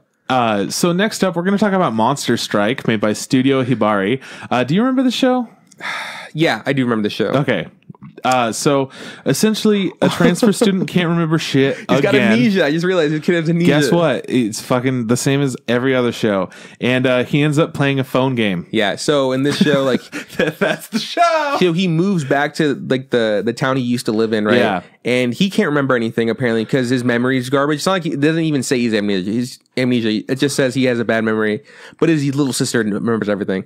He goes to school. It's kind of awkward because he introduced himself. He's like, some of you might know me, and some people do know him or whatever. Yeah. And then he breaks his phone, goes to the mall, gets repaired. Someone puts a app on it, and now he's playing some sort of survival video game, and he pops out some weird looking Digimon fucker. And then it cuts then. It says, episode to be continued, episode 2. I think like, I don't know why. At first I didn't add this to my list because it was like 90 something episodes or like a shit ton of episodes were dropped all at once. Like, oh, that must be like an old rehash. But no, this came out recently. Yeah. And I don't know. I kind of, it took me a second to remember what the show was. I don't like the main character. Nah. He does this weird thing where he does like these voiceovers, like monologues out loud, like internal monologues, and I just find him really annoying. And definitely not a show for me. If I were a kid, I probably would have liked it a lot more. It feels a little bit too childish, and there's a movie coming out soon of this. Yeah, good for them. Cool. Yeah, fuck them. I don't know. It feels like it's trying to be a cash grab. It feels like it's another Puzzles and Dragons type thing, Yeah, but better. Yeah. Or worse. Maybe. We don't know. I don't know. So next up, we're going to talk about The Journey Home. Do you remember this show? We call it Journey Home. Yes. Okay. How would you describe it? Like very brief description. This is like I'm talking like less than a sentence. If you were to give me some keywords. Got it. So it's it's anime. It's like animated version of like Disney Junior shows. Okay, sure. Or Nick Junior shows. But if you were to say like, what is it about? Like, I know you're looking for something. There's a reason that I'm asking you this because I had a description of it. Sure, that's close enough. So in my description, because I have descriptions for everything, like I'll go through a few little notes. For Phantom and the Twilight, girl's grandma fucked around with curses and shit, and she had some waiter boys she fucked with too. Planet with main character has amnesia, space cat robot suit anime. Asobi Asobase, girls make weird faces and make jokes. Monster Strike, transfer student can't remember shit, and he ends up playing a phone game. And then The Journey Home, I just wrote 3D science space bugs. Yeah. That jogs my memory. It's got everything it needs. Turns out I couldn't find shit about this show. I was looking for it on my anime list. I just couldn't fucking find it. Turns out it's also called Space Bug. Oh, nice. It's just Space Bug. And I'm like, I know exactly what the show's about. It's made by TMS Entertainment, and it's interesting. It's not good. No. If you're a kid, you might like it. It's got some things where it has a lot of information and it's smart and it's like, but it's also for kids. It's like it's like edutainment or whatever. Like, it's yeah, like it educates you as you watch. Eaten this shit up. I love that. I liked learning in a cool, fun story way. For sure. It's essentially about some bugs that are in some abandoned space station, and I guess they want to go back to Earth. Yeah. All right. And It looks like it belongs like on Nickelodeon, but it's in Japanese. And then I forget, it's kind of like not, I think, oh, it is anime. And then they'll stop and you hear like those really shitty, corny sound effects that you hear like, boop, boop, boop, boop, it's like, oh, this show sucks. Yeah. So, it looks good though. I don't looks like the way really it looks. good. The reason that I say it looks good, it has such fluid 3D animation. Oh yeah, no, the animation's solid. I just don't like the way it looks. Oh no. But like watching everything in motion, it's insane to me. Yeah, it's insane that it looks this good. They put a lot of work into it, obviously. And the fact that they're making like a full series out of it. What the fuck? So much effort. It's for sure. It's not like movie level quality, but it's really dang close. It's better than Paw Patrol on Nickelodeon or whatever. Yeah, exactly. Yeah. Like they have all these really shitty looking shows, and this one's just it's trying as hard as it can. And it's blowing my mind. It's not for me, obviously, but if you have a child, put them in front of the show. Honestly, this is a great show. If your child can also read subtitles, exactly, that's what I was going to say. This is a great show for kids. It just kind of sucks that kids can't watch it easily here. If your kid's Japanese, put him in front of the TV. He'll enjoy it. Yeah. So the next show we're going to talk about is Music Girls, made by Studio Dean.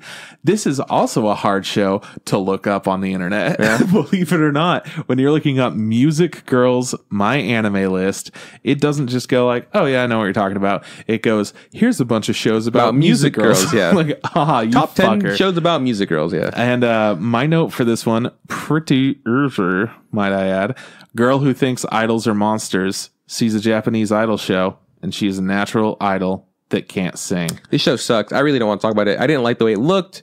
I thought it was just super lame. Well, guess what?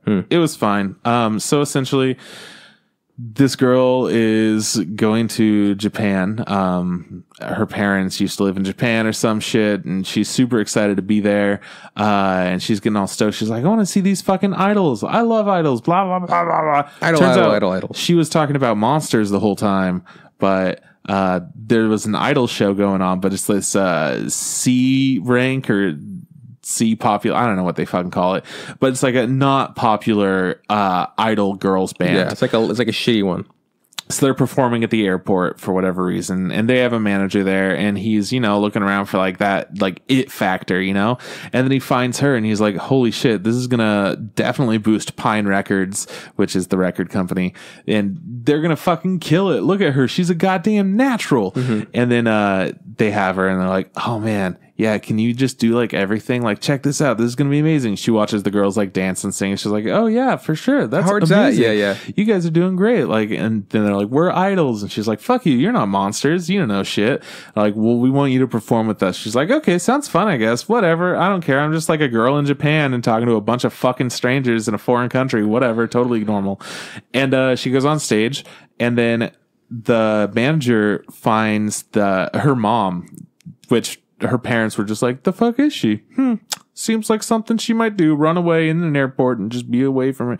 Anyways, so they talk, the manager and the mom. Turns out they know each other, and the mom used to be like really good at singing and shit and was just like a natural. And she's talking. She's like, yeah, like we're back here and that's exciting. And the manager's like, okay, well, your daughter's about to be on stage and I'm so fucking happy I found her. And she's like, wait, singing? The manager goes like, yeah, duh. What else should we be on stage for? Well, as it turns out, she's real good at dancing. She's really good at looking like an idol, but she can't sing for shit. The second that she just said like, you put her up there to sing? Like, you're just like, oh, she's going to be so bad. This is going to be great. And she fucking sucks, man. She's the trashiest trash monster of all time. And, that's the plot of the show. Yeah, I don't like the show. Yeah, me either. But that's what happened. So yeah. Now you know. That's the first episode, guys. Hell yeah. So next up, The Master of Ragnarok and Blesser of Einherjar by EMT Squared. So, Oh shit! This is one I'm trying to remember. What's this one about? Dude has a smartphone. Oh god, fuck this show. And is the leader of wolf people. Yeah.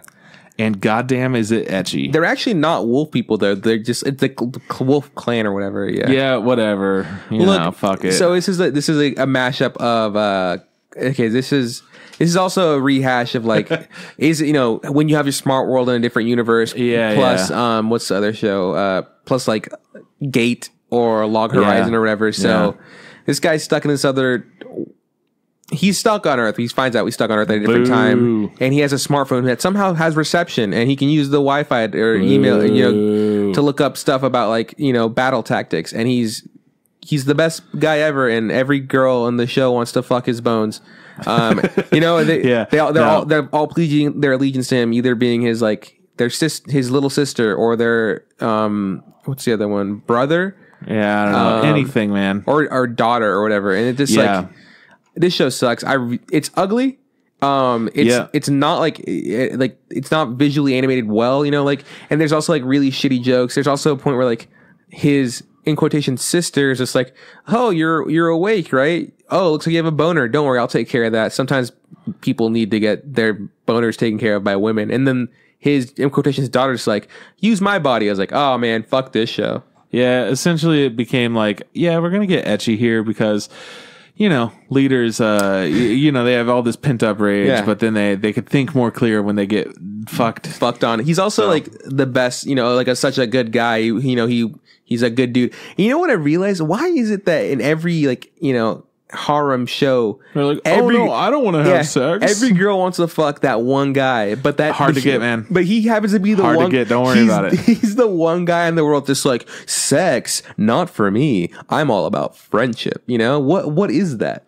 I don't know. Never known. Never will know. This show sucks. Don't watch it. Yeah, it was fucking bad. I don't think it's for anybody. Like even people who like shitty shows, this is not a show for you. No, it's like they were trying really hard. They're like, hey, check out this battle formation. Like it's a legit thing. Mm-hmm. And then they just stopped caring. They were like, it's really important that you know this. I think there was a little note too where they were just like, note. Yeah, where you don't get a chance to read all of it. It's it just massive. fucking flies you have to pause by. The thing. It's a commercial break or whatever. You'd have to be able to either read a billion words a second or pause your TV at that moment. Yeah, which is fucked up. So fuck all that shit. Next show.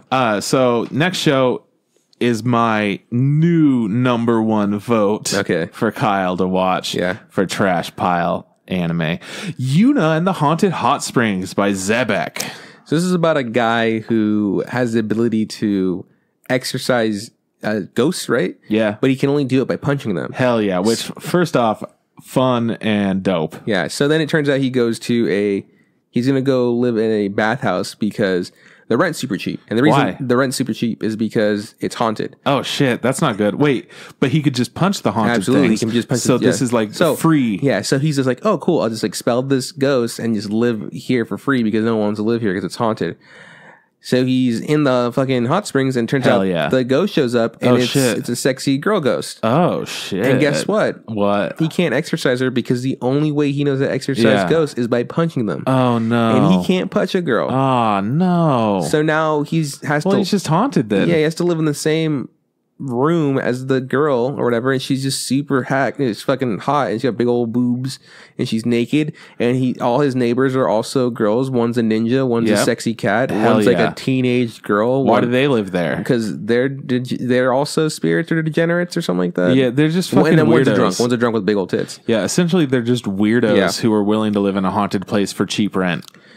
Yeah, and then at one point, like some monk guy comes to just get rid of the ghost, which would essentially solve our buddy's problem, right? Yeah. But he decides that he doesn't want anybody to hurt his friend. But what? And anytime he does something like, in quotations, accidentally sexy, like touching the girl's boobs, or seeing her naked, sexy. She gets super she's hella flustered and embarrassed. She fucking Hinamatsuris and blows up with her powers. And then he gets in trouble. So this show is trash, and I feel really bad for Kyle because he's going to be watching this show. So yeah. So are you voting for this one or are you voting for Demon Lord? Demon Lord's pretty bad too. I think I don't know. They're both. I voted for this one because Demon Lord had some cool shit in it, like salamander stuff. That was cool looking. I mean, the punching, a demon, a spirit away is pretty cool too. Yeah. It's just either way. So either way, Kyle's gonna be watching some sort of ecchi show this season. Do you think he's gonna get his schlong fiddled with? Oh, he will get his rocks off for sure. Ah, heck yeah. He's gonna get that peepus rocked. Yeah, this show's bad. Let's keep going. Okay, cool. So I want to talk about Lord of Vermilion, The Crimson Keem by Azred. I want to hear what you have to think about this show, because I know what I think about this show. Okay. So first off, essentially, it's just a bunch of people who have Vermilion energy, and they fight with each other. I don't care about, like, any of it. None of it. It's like, oh man, they're all fighting with all this like crazy energy, doing super attacks, and it looks like they're just doing like crazy magic battles, but like I don't know, man. It was just weird to watch. And what? One episode? Yeah. 2 episodes over here, homie. Okay. I like this show. You do? This show's not good, but I like it. You know, like okay, yeah. So it's like, I just couldn't do it. I'm like, I totally you know get what? it. I get what it's about, but like I don't get it. So this again is one of the shows where you drops you in the middle of everything, yeah, and then you get back to the beginning. Oh, absolutely. So apparently in Japan, everybody hears a really loud noise in Tokyo. It's specifically Tokyo, and then everybody, people pass out and then wake up later, and people also disappear. Now there's this weird red mist covering Tokyo, right? And then our main character wakes up 5 weeks after the mist showed up. Everybody else woke up like a week after. Oh shit, he's the last person awake. And so he wakes up, and as soon as he wakes up, shit starts popping off. Like people who survived start turning into demons, and like these weird monster things. And he gets cut, and then his blood comes out, and he's able to use his power with his blood. Yeah. And then the second episode. So essentially, it's like we find out that, from what we gathered, he's, somebody else from a different time, and this is something that happens all the time. Like, they need to find the new king of whatever. I looked into it. Vermilion or whatever is a MOBA from Japan. Right, okay. And like, there's, I don't know, it's been around for a while. Interesting. I was like, cool, this is obviously based off a video game. Interesting. So, this gave me a lot of, like, Dead Man Wonderland. Yeah, exactly, because of the blood magic or whatever. Yeah. Yeah, so, the blood vibes, was that Dead Man Wonderland for sure. It also gave me, like, the battle royale aspect to it, because it's like, they're fighting to survive eventually. Yeah. And there's also, and they can only be one of them. And there's also, it gave me Gaunt's vibes too, because there's these real crazy monsters that just come out of nowhere they got to kill. This show by no means is like good. Like, it's not like well done. No, but it's got some cool stuff. So the animation's kind of shitty too sometimes. Yeah. But it's, I don't know, it's interesting enough for me to continue to watch. I don't think I'm not going to recommend this to anybody, because like I said, it's not that great. But I'm watching it, so whatever. Man, I definitely didn't expect that kind of a reaction from you. But like, Well, the thing is, anytime there's like some sort of battle royale or like, that's just get you going. It's so stupid how basic I am, because like you put that in anything, like great, now I'm all in. Now I like, damn, Juan's nips are rock hard. Because now I got to see who fucking wins. Yeah, hell yeah. Speaking of who fucking wins, there's another show out, and it's called Anglemois or Anglemois. I don't really know how to say it. Record of Mongol Invasion. So this was a show that is almost a fantastic show. Yeah, it's so almost great. But I hate it so much. It's one of my least favorite shows I saw this season. You only watched one episode? It has so goddamn much potential. I only watched one episode. I watched 2. I believe it. This is about a guy who has been exiled to like the far end of some place in Japan that's going to be invaded by the Mongol Empire or whatever, and he's got to defend it. And he fights with he's a dishonored samurai, I'm assuming. And I want, by the way, I want you to describe all of this show without getting into why I hate it. Yeah, so like this, there's a ragtag group of other exile people who seem to be like able to hold their own also. Yeah. And there's a princess there who's doing her best to be very princess-like. Yep. And like lead her people and protect her land. She's doing pretty good. He actually gets he thwarts some sort of assassination or kidnapping plan, and he's invited to like join like the military talk of like this. How do you think he looks, by the way? He looks pretty cool. He's like he's like a short guy with like longish hair. He's got a scar on his left eye. He reminds me of like old anime, but like new. Yeah, no, it's the style is very isn't like a common style. It's an older style. He reminds me more of like Inuyasha or something. Yeah, exactly. I really like the way that visually looks. I like the way they handle like any fight things. Like he's fighting this other guy who's very good with the sword, and he's like, guess what? It's brutal. Yeah, it's fucking dope. Good. Yeah, that super surprised me. Because it starts off and they're like on a boat, and I was like, this looks kind of lame. Yeah. Yeah, in the second episode, the Mongols finally attack, whatever. Yeah. And this is before a homie that he knows who is like a guard of some sort of military says like, hey man, protect this place for 7 days. I'm coming back with like fucking reinforcements. And so he's like, cool. So he goes to see where the Mongols show up because they need anybody who can fight. So they give him a sword or whatever. And they get out there and the king and his two prince sons are out there to fight too, and they're doing okay for a bit. By the way, I don't know if you noticed, the Mongols are great fucking invaders and warriors. Absolutely. Right? That's fucking, the thing. They're monsters. Bread and butter. So they're doing a good job of pushing them back, and they make it all the way to the beach. And just to find out that like on the beach they've like set up traps, and from the ocean they're shooting like fireballs that are blowing up. Oh, fuck, that's crazy. And then they put off more people, and they like the king dies or the lord of the land dies, and the princess dies, and he looks at our main character and is like, man, you better fucking protect this place. And like there's a really cool shot, very Avatar: The Last Airbender, like where it zooms out. He's like, I was just thinking that, and he's just like he looks at like the great army of the Mongols. He's like, I had to fucking hold this for 7 days. Good fucking luck, you know. And I really like this all that I said really like makes me like this show. Oh my god, it's so cool. And I really want to continue to watch it. And then there's the part that Trip hates. Hey, can you ask me? Hey, why I hate this? Why do you hate this show, Trip? Oh man, it's because it's such a good show that decided it wants to fucking look like shit. Yeah, it has the coolest animation. It has great character design. It has all this shit. Exactly, love the and they design. put this filter on it to make it look scratched up and fucky. Yeah. And sometimes it doesn't look bad if it's just like two characters talking. But then when some character starts moving, and there's a lot of action in this show, it looks like fucking garbage. Absolutely. Guess what? They're in the middle of the fucking ocean. It's raining, but instead of being like, oh, we got a little bit of a rain effect, it's like, we're gonna have the same rain effect just going on every screen, and it'll look fucking shitty. It's so shitty looking. Yeah, no, I hate it. And then it gets to like regular ass, oh, they're just hanging out. And for some reason they're like, hey, you want to make this look like somebody like sneezed on a piece of paper for the rest of the show? Because we're gonna. It definitely looks like the filter is definitely supposed to make it look old timey. So it looks like a crumpled up see-through paper is like in front of the lens. Yeah. So anywhere you see, like it's just like it's like there's this weird filter, and like if you pan left or right, the filter stays, and it's just really obvious. And I'm not trying to watch the Declaration of Independence. Exactly. It's really gross looking. And it doesn't make any sense. Like, who the fuck okayed this filter? Like, right? Whose great idea was this? There's so many people, and you could tell how much effort they put into this animation and how much care and love went into it. And then they just hired Frank, and Frank's like, yeah, I don't know. I'm going to like, put a filter on this bitch. Blah, blah, blah. Yeah. And it's so easy to reverse. Yeah, just take it off. Oh my God. This show upset me more than any other show, because you could watch it and you could get past it and it can be fine, but it'll never be as good as it can be. Do you think it's possible for them to remove the filter? Because, like they do. What if they were like, hey, Blu-ray release, no filter? No filter. I'd watch it. I would watch it. Yeah, absolutely. It's I don't know, man. I really like this show. Everything about the show is great, in my opinion. The filter is disgusting. I'm going to keep watching it because I do like it a lot, but I do understand you not. Oh my God. It's so annoying. I'm just too mad at the show. Yeah, I feel I'm too upset that they would do this to me, where they're like, you like this show a lot, don't you, buddy? Go fuck yourself. Well, we hate you. Yeah. Like, oh no. You like good things looking good? Go fuck yourself. Holy shit. I was so mad. For anyone that doesn't understand, watch like 1 minute of the show. Ugh, it's gross looking. So next up, we'll talk about another gross looking show, but this one makes a lot of sense. Late Night, The Genius Bakaban.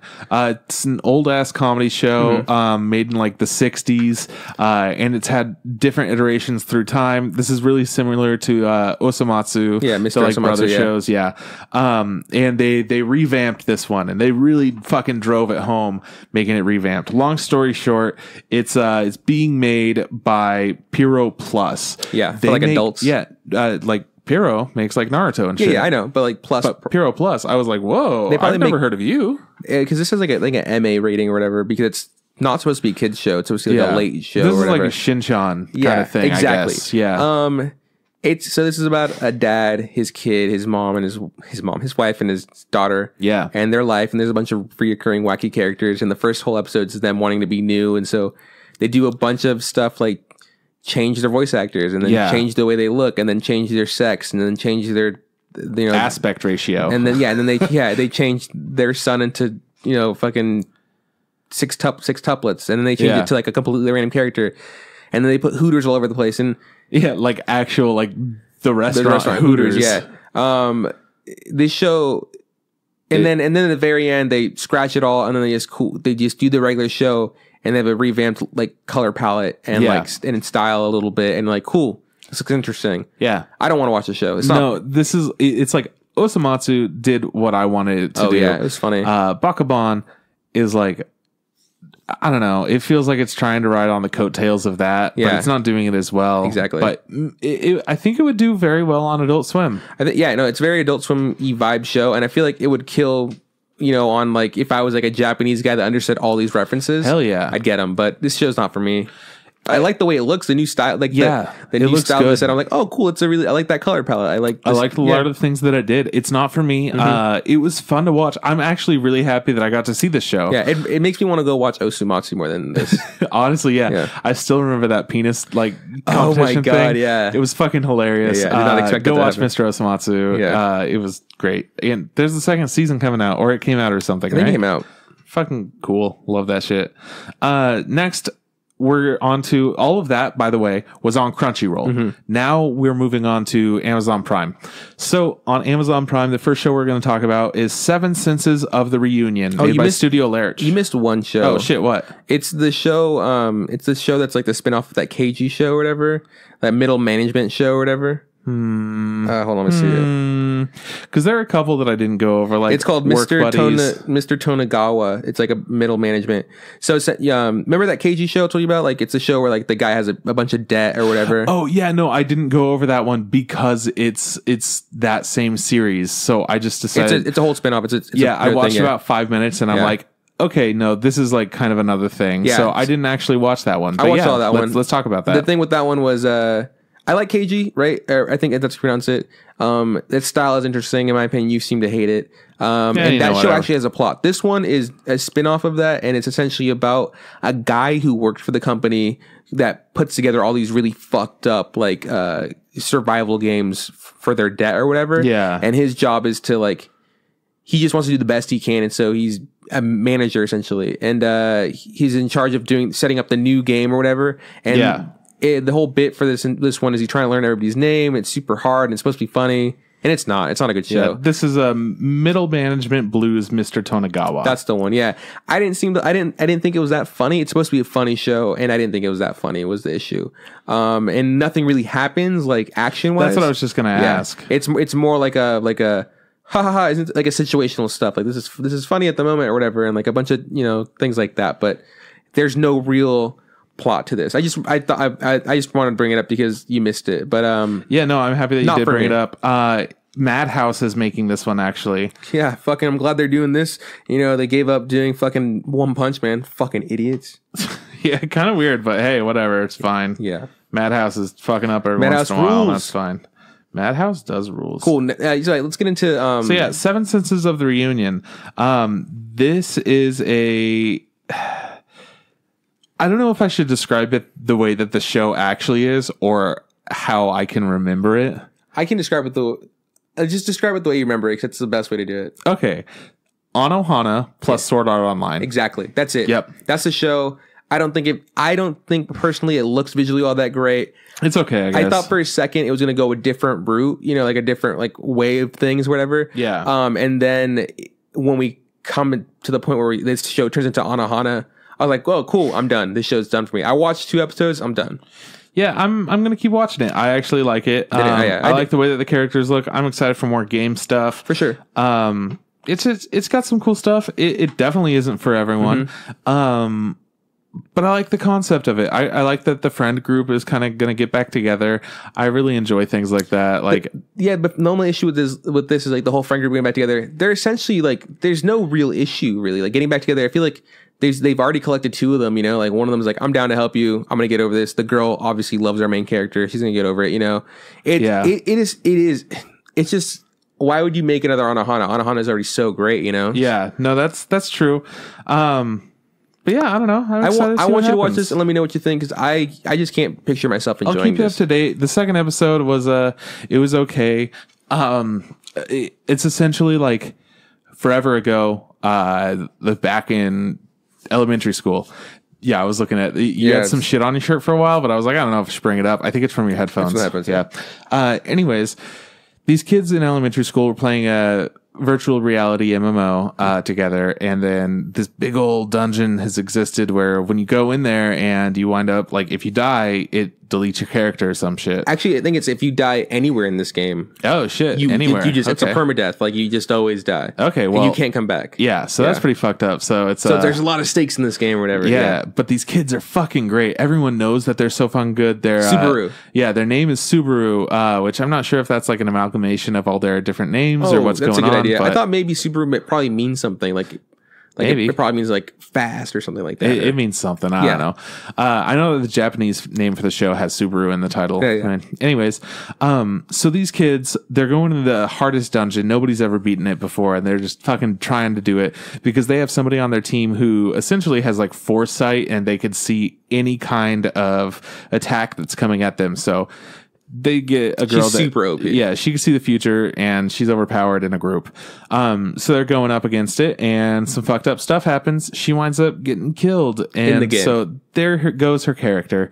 Well, everyone is looking for her after they're done playing to like keep talking and be like, "Hey, man, oh man, so much." Like they log out and message her like, "Hey, what's up? Talk to us." Yeah. And she's just not responding. Well, it turns out she had a heart attack and died like at that same moment or like right afterwards or something. IRL, homie. Yeah. So they all go to the funeral.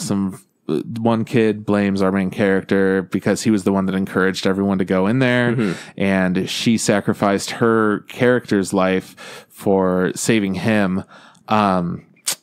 Just fucked up shit happened, and she wound up being dead, so they're all sad. Yeah.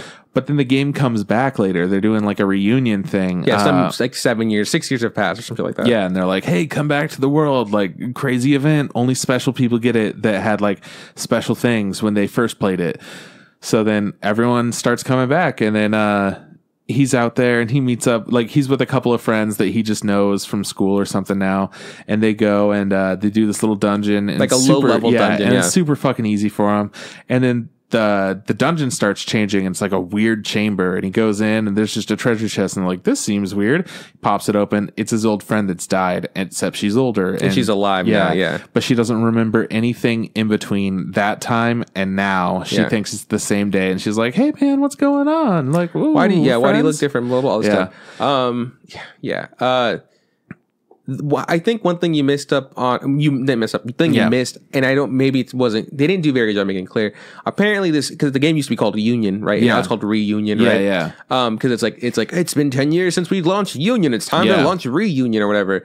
So apparently in this game, for this, like, to play this game, because like we were saying, like, you die, it's a permadeath, you can't come back. Yep. But there's also this thing where characters that play these games have abilities, like, they're called senses. They're senses, right? And I think the thing is that, like, not everybody, and I feel like it's humanity, not all of them have senses. Like, you have to get tested or scanned in the game to be like, oh, you have a sense, you can play this game. And I was reading it, I was like, how does this game make any money if that's how it is? I don't think that's how it is. I think it's something that you have to unlock as you're playing it. So you have to get to a certain level or a certain point or do something in order to get your sense. I couldn't tell. I don't think it was that. I'm gonna have to come back to this one because I really want to look into it. It was not clear enough. Yeah, I'll just put it that way. But because I think because the reason they're nagging him to come play, like there's these two low level characters that he does. It's like he has a sense. You have a sense. You need to like. And I think the thing is like.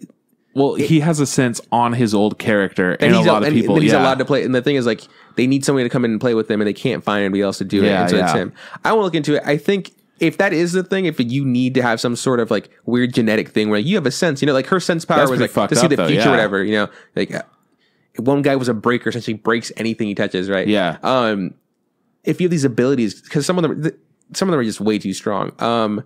And that's how you're allowed to play this game. How does this game make money? You know, like how is that? I don't know. It's pretty fucking whack. But it also seems like it could be fun. But I'm into the idea. Yeah, not for me. I want you to watch it. Let me know what you think. Mostly, I'm just into the magic. I want to see what else happens. I'm curious, like what they're gonna do, because I'm not like, oh man, this is so great. I'm more like, what are they going to do? Yeah, is this going to be good? What's going on here? Yeah. They could really fuck up, and this could be a bad show, but let's just see. So, yeah, I'll continue to let you know how it is. Continuing on our list, next up is Happy Sugar Life by Ezola, which, by the way, was very hard to find out who made this show. For sure. I'd hide who made the show, too. So I told Sierra, hey, I want you to watch, because I made her only watch 2 shows on Prime. This one and the last one we're talking about. And I was just like, I'm worried you're gonna like the show. You're worried? Yeah, because like because I don't know how I feel about it. And she's like, okay. I don't know. I want to know more before I say how I feel about it. I'm curious. So it could be good. It could be bad. It could. So essentially, it's about a girl who's a really pretty chick, and she's in love. She announces that she's in love with somebody. Head over heels. She's finally found something that makes her feel special and feel that thing that is love. And you know, we don't see the character until later. It turns out that the person she's in love with is a child, like legitimately a child, like a little cute girl. Yeah. And they promise to be married, and they're gonna be with each other forever. And this really brings her joy or whatever, right? She starts working at a cafe. Her boss starts taking advantage of her, like making her work extra time because one of her coworkers, who's a boy, was showing her like some sort of favor. Like he liked her. He said, "I want to go out with you." She said no. This made the manager jealous. And because the manager had like complete control over any staff. And just like she's like a bad person. Yeah. So our main character does her best to keep her job, to provide money to take care of her and her love, right? Yeah, this kid. And she's being treated like shit the whole time. Yeah, but every time she comes home, she's like, "It's so worth it. Like, I get to come home and you're so happy and so sweet. Yeah, and just she's like sucking take me away from that world." Finally, it's payday. She gets her pay. There's a problem with her pay. She confronts the manager. Is like, "Look, you're not paying me the hours I actually worked." And then she goes like, "Oh no, I fucking did." Then she's just like, and the manager goes on a huge power trip about how like she's in charge here. She's the one that calls the shots. You're not shit. You do what I tell you to do. And then our character goes fucking berserk. He's like sadistic as fuck. Yeah, and this is the point where I'm like, whoa, okay, and maybe so then we have something going on, show. And then she like, essentially records the manager admitting that she did some sexual acts with the boy. Yeah, who professed her love to him, who has not been seen in days, essentially, right? Because he just quit the job. So she says, "Look, man. Like, you don't want to see my fucking bad side. Give me my fucking money. I'm going to do my job. Do what the fuck you want. Yeah. Like, I don't care. Like, don't fuck with my money, right?" And she's like, "It's fucked up that you're doing this shit to kids, but like, fuck you. I don't care. Just don't fuck with my money. I'm not working late anymore, And then she goes to the closet, opens it up, and there's this fucking kid just tied up in there, And you're like, holy shit, this is dark. This is fucked up. So then she goes back to the house after like almost having like a big mental break on the walk home. She sees this girl, instantly becomes happy again, Yeah. And then I'm like, I'm kind of happy too. Puts her to sleep. Then she starts walking away, has this weird look in her eyes, opens a door with a bunch of locks, and inside it, there's like 3 bags that are like, have like blood stains on it. And she's just chilling with it. And we're like, wow, our main character is fucked. And then we see like somebody on the street, like, posting, missing signs. For the girl, the little girl or whatever. So, it's implied that our main character maybe kidnapped her. And it shows it's twisted. It's very dark. Yeah. But it's not dark in the way where it's just like, no, I'm edgy as fuck. No. Like, oh yeah, rape and all that. No, it's more like she has like some sort of mental issues. Yeah. And it's also balanced out by this really cutesy stuff that happens. Like the intro, like it might have like tipped it off. Like it kind of starts off super cutesy, and then there's like dark stuff, and then it's cutesy and dark stuff, and it's like back and forth.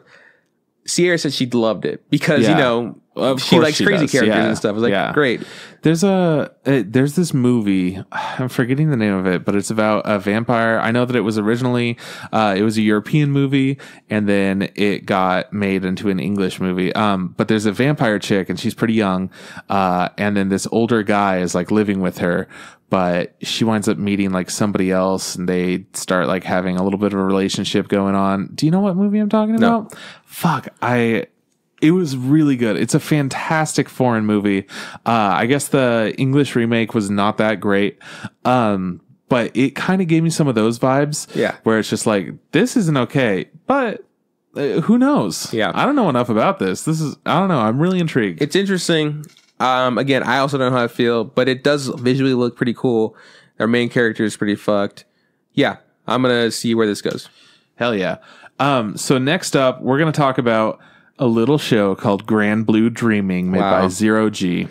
This show sucks. This show's about a kid who goes... This show does suck. Whoa. This show is about a guy who's going to college. He's in a new place. And he gets... They're trying to convince him to join the scuba club because his fucking uncle works at a scuba shop. Yeah. And it's essentially just him being in college, and they make him drink a lot, and he makes an ass of himself. And it looks ugly. And there's, 2 sexy characters. Hell yeah. I don't like this show. This show's bad. No, me either. I don't really have much to elaborate on. It's just like, that's the oh show. Man, college, ha ha ha ha ha, drinking, ha ha ha ha. Excessive drinking. That's fun right now. Get out of here. Funny. Also, that vampire movie is called Let the Right One In. Cool. And I think it's called Let Me In I think I've heard of Let Me In. Yeah. So this is called Let the Right One In. Is that so? The English version is no good. Yeah. Check the foreign. Well, I never liked it. The foreign one's better.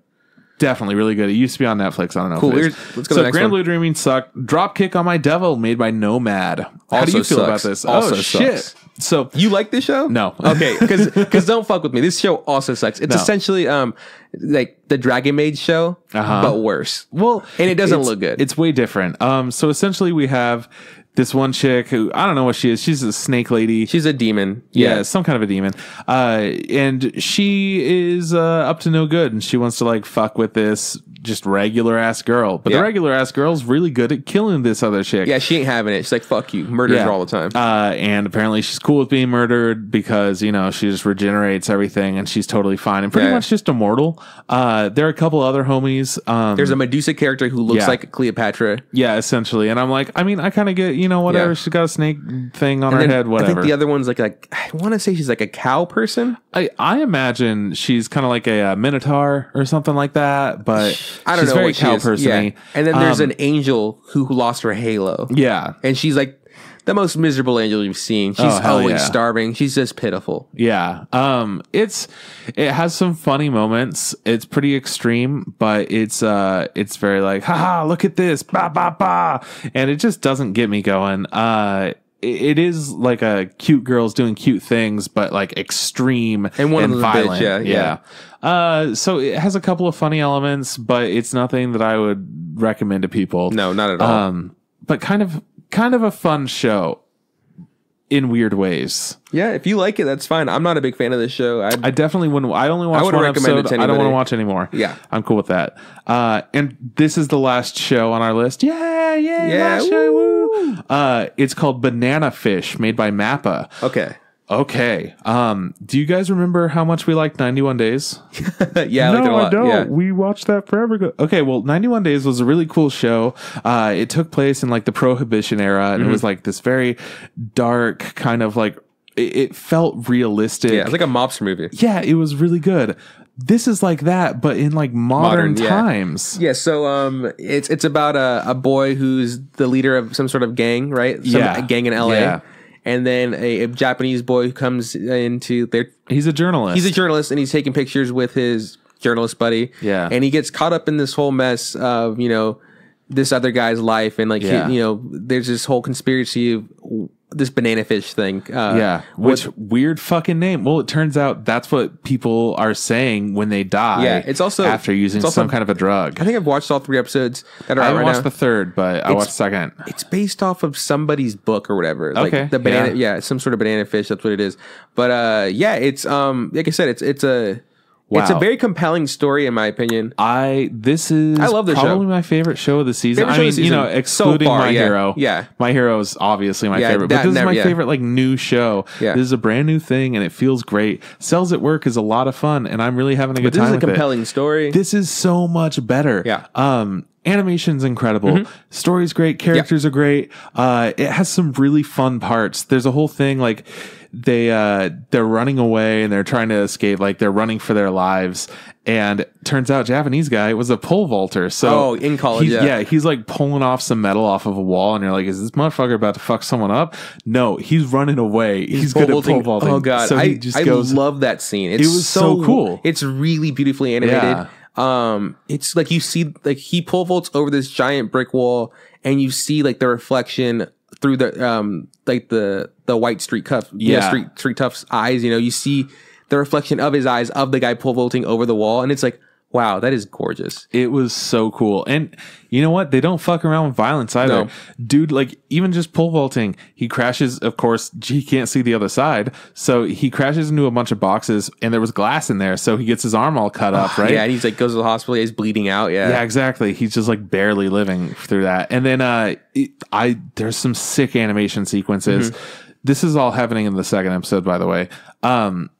and we get to see, you know, a But couple the end of the characters. first episode's super hype too. Like there's like a bar fight, which is super fun. Yeah, exactly. And it's similar to the bar fight, but it's one of the coolest things I've ever seen in anime, in any show, really. Our main character dude has his hands tied. Oh, so he can't fight with his hands. So he just fucking, it's the most fluid animation. He's stealing a dude's car and he kicks him in the fucking face with a roundhouse kicks him in the face, and then he gets in the Dodge Charger and drives off. Yeah, it was so cool. Yeah. Oh man, I was this so show is into solid. it. This show is like a real show. Like if it wasn't an anime, it would make a great HBO show. You know, yeah, this is like a Breaking Bad type. Yeah, thing, this is like a The Wire, Breaking Bad quality story, in my opinion. The characters are great. The animation is great. The character design is amazing. I love the fact that it's based in the United States.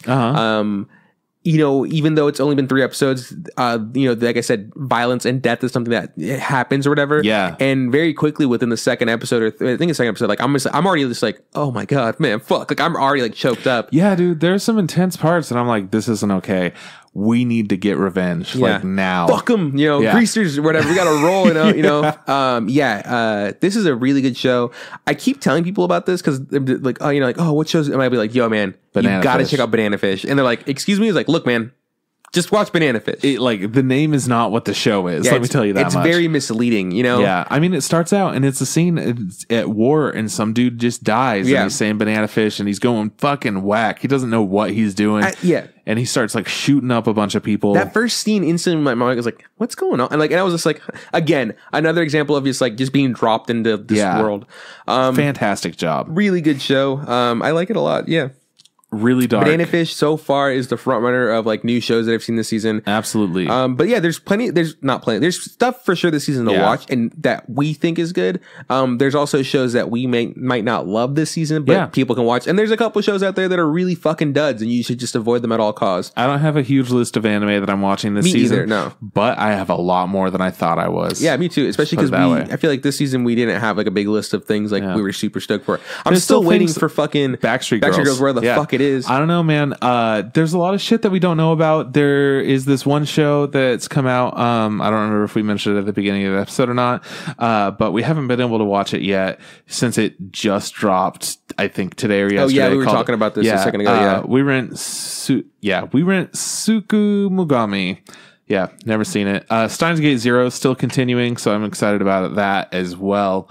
Oh yeah, that's still continuing. I'm still watching that. I'm still liking that show. Yeah, and I don't know, man. It's a good time this season. Meteor the Second still going on, bro. Hell yeah, dude. Way to go. Way to go. Watching Meteor the Second, and like I didn't realize until now because they're showing actual flashbacks of footage from the original show. I'm like, oh my God, bro! Like your coach and your second coach, your first baseman coach, whatever. They used to play baseball with your dad, bro. You know, like it was like, oh my, and like the coach for this the team that they're playing with in the tournament for the Beatles or whatever. He's like, oh my God, like you see that guy? You see, he's like a really unassuming little motherfucker. Like that used to be your dad's catcher, and like he's a super brainy guy. And it's like a flashback to my own. I'm like, oh my God, I'm nostalgic as fuck for a show I have never seen.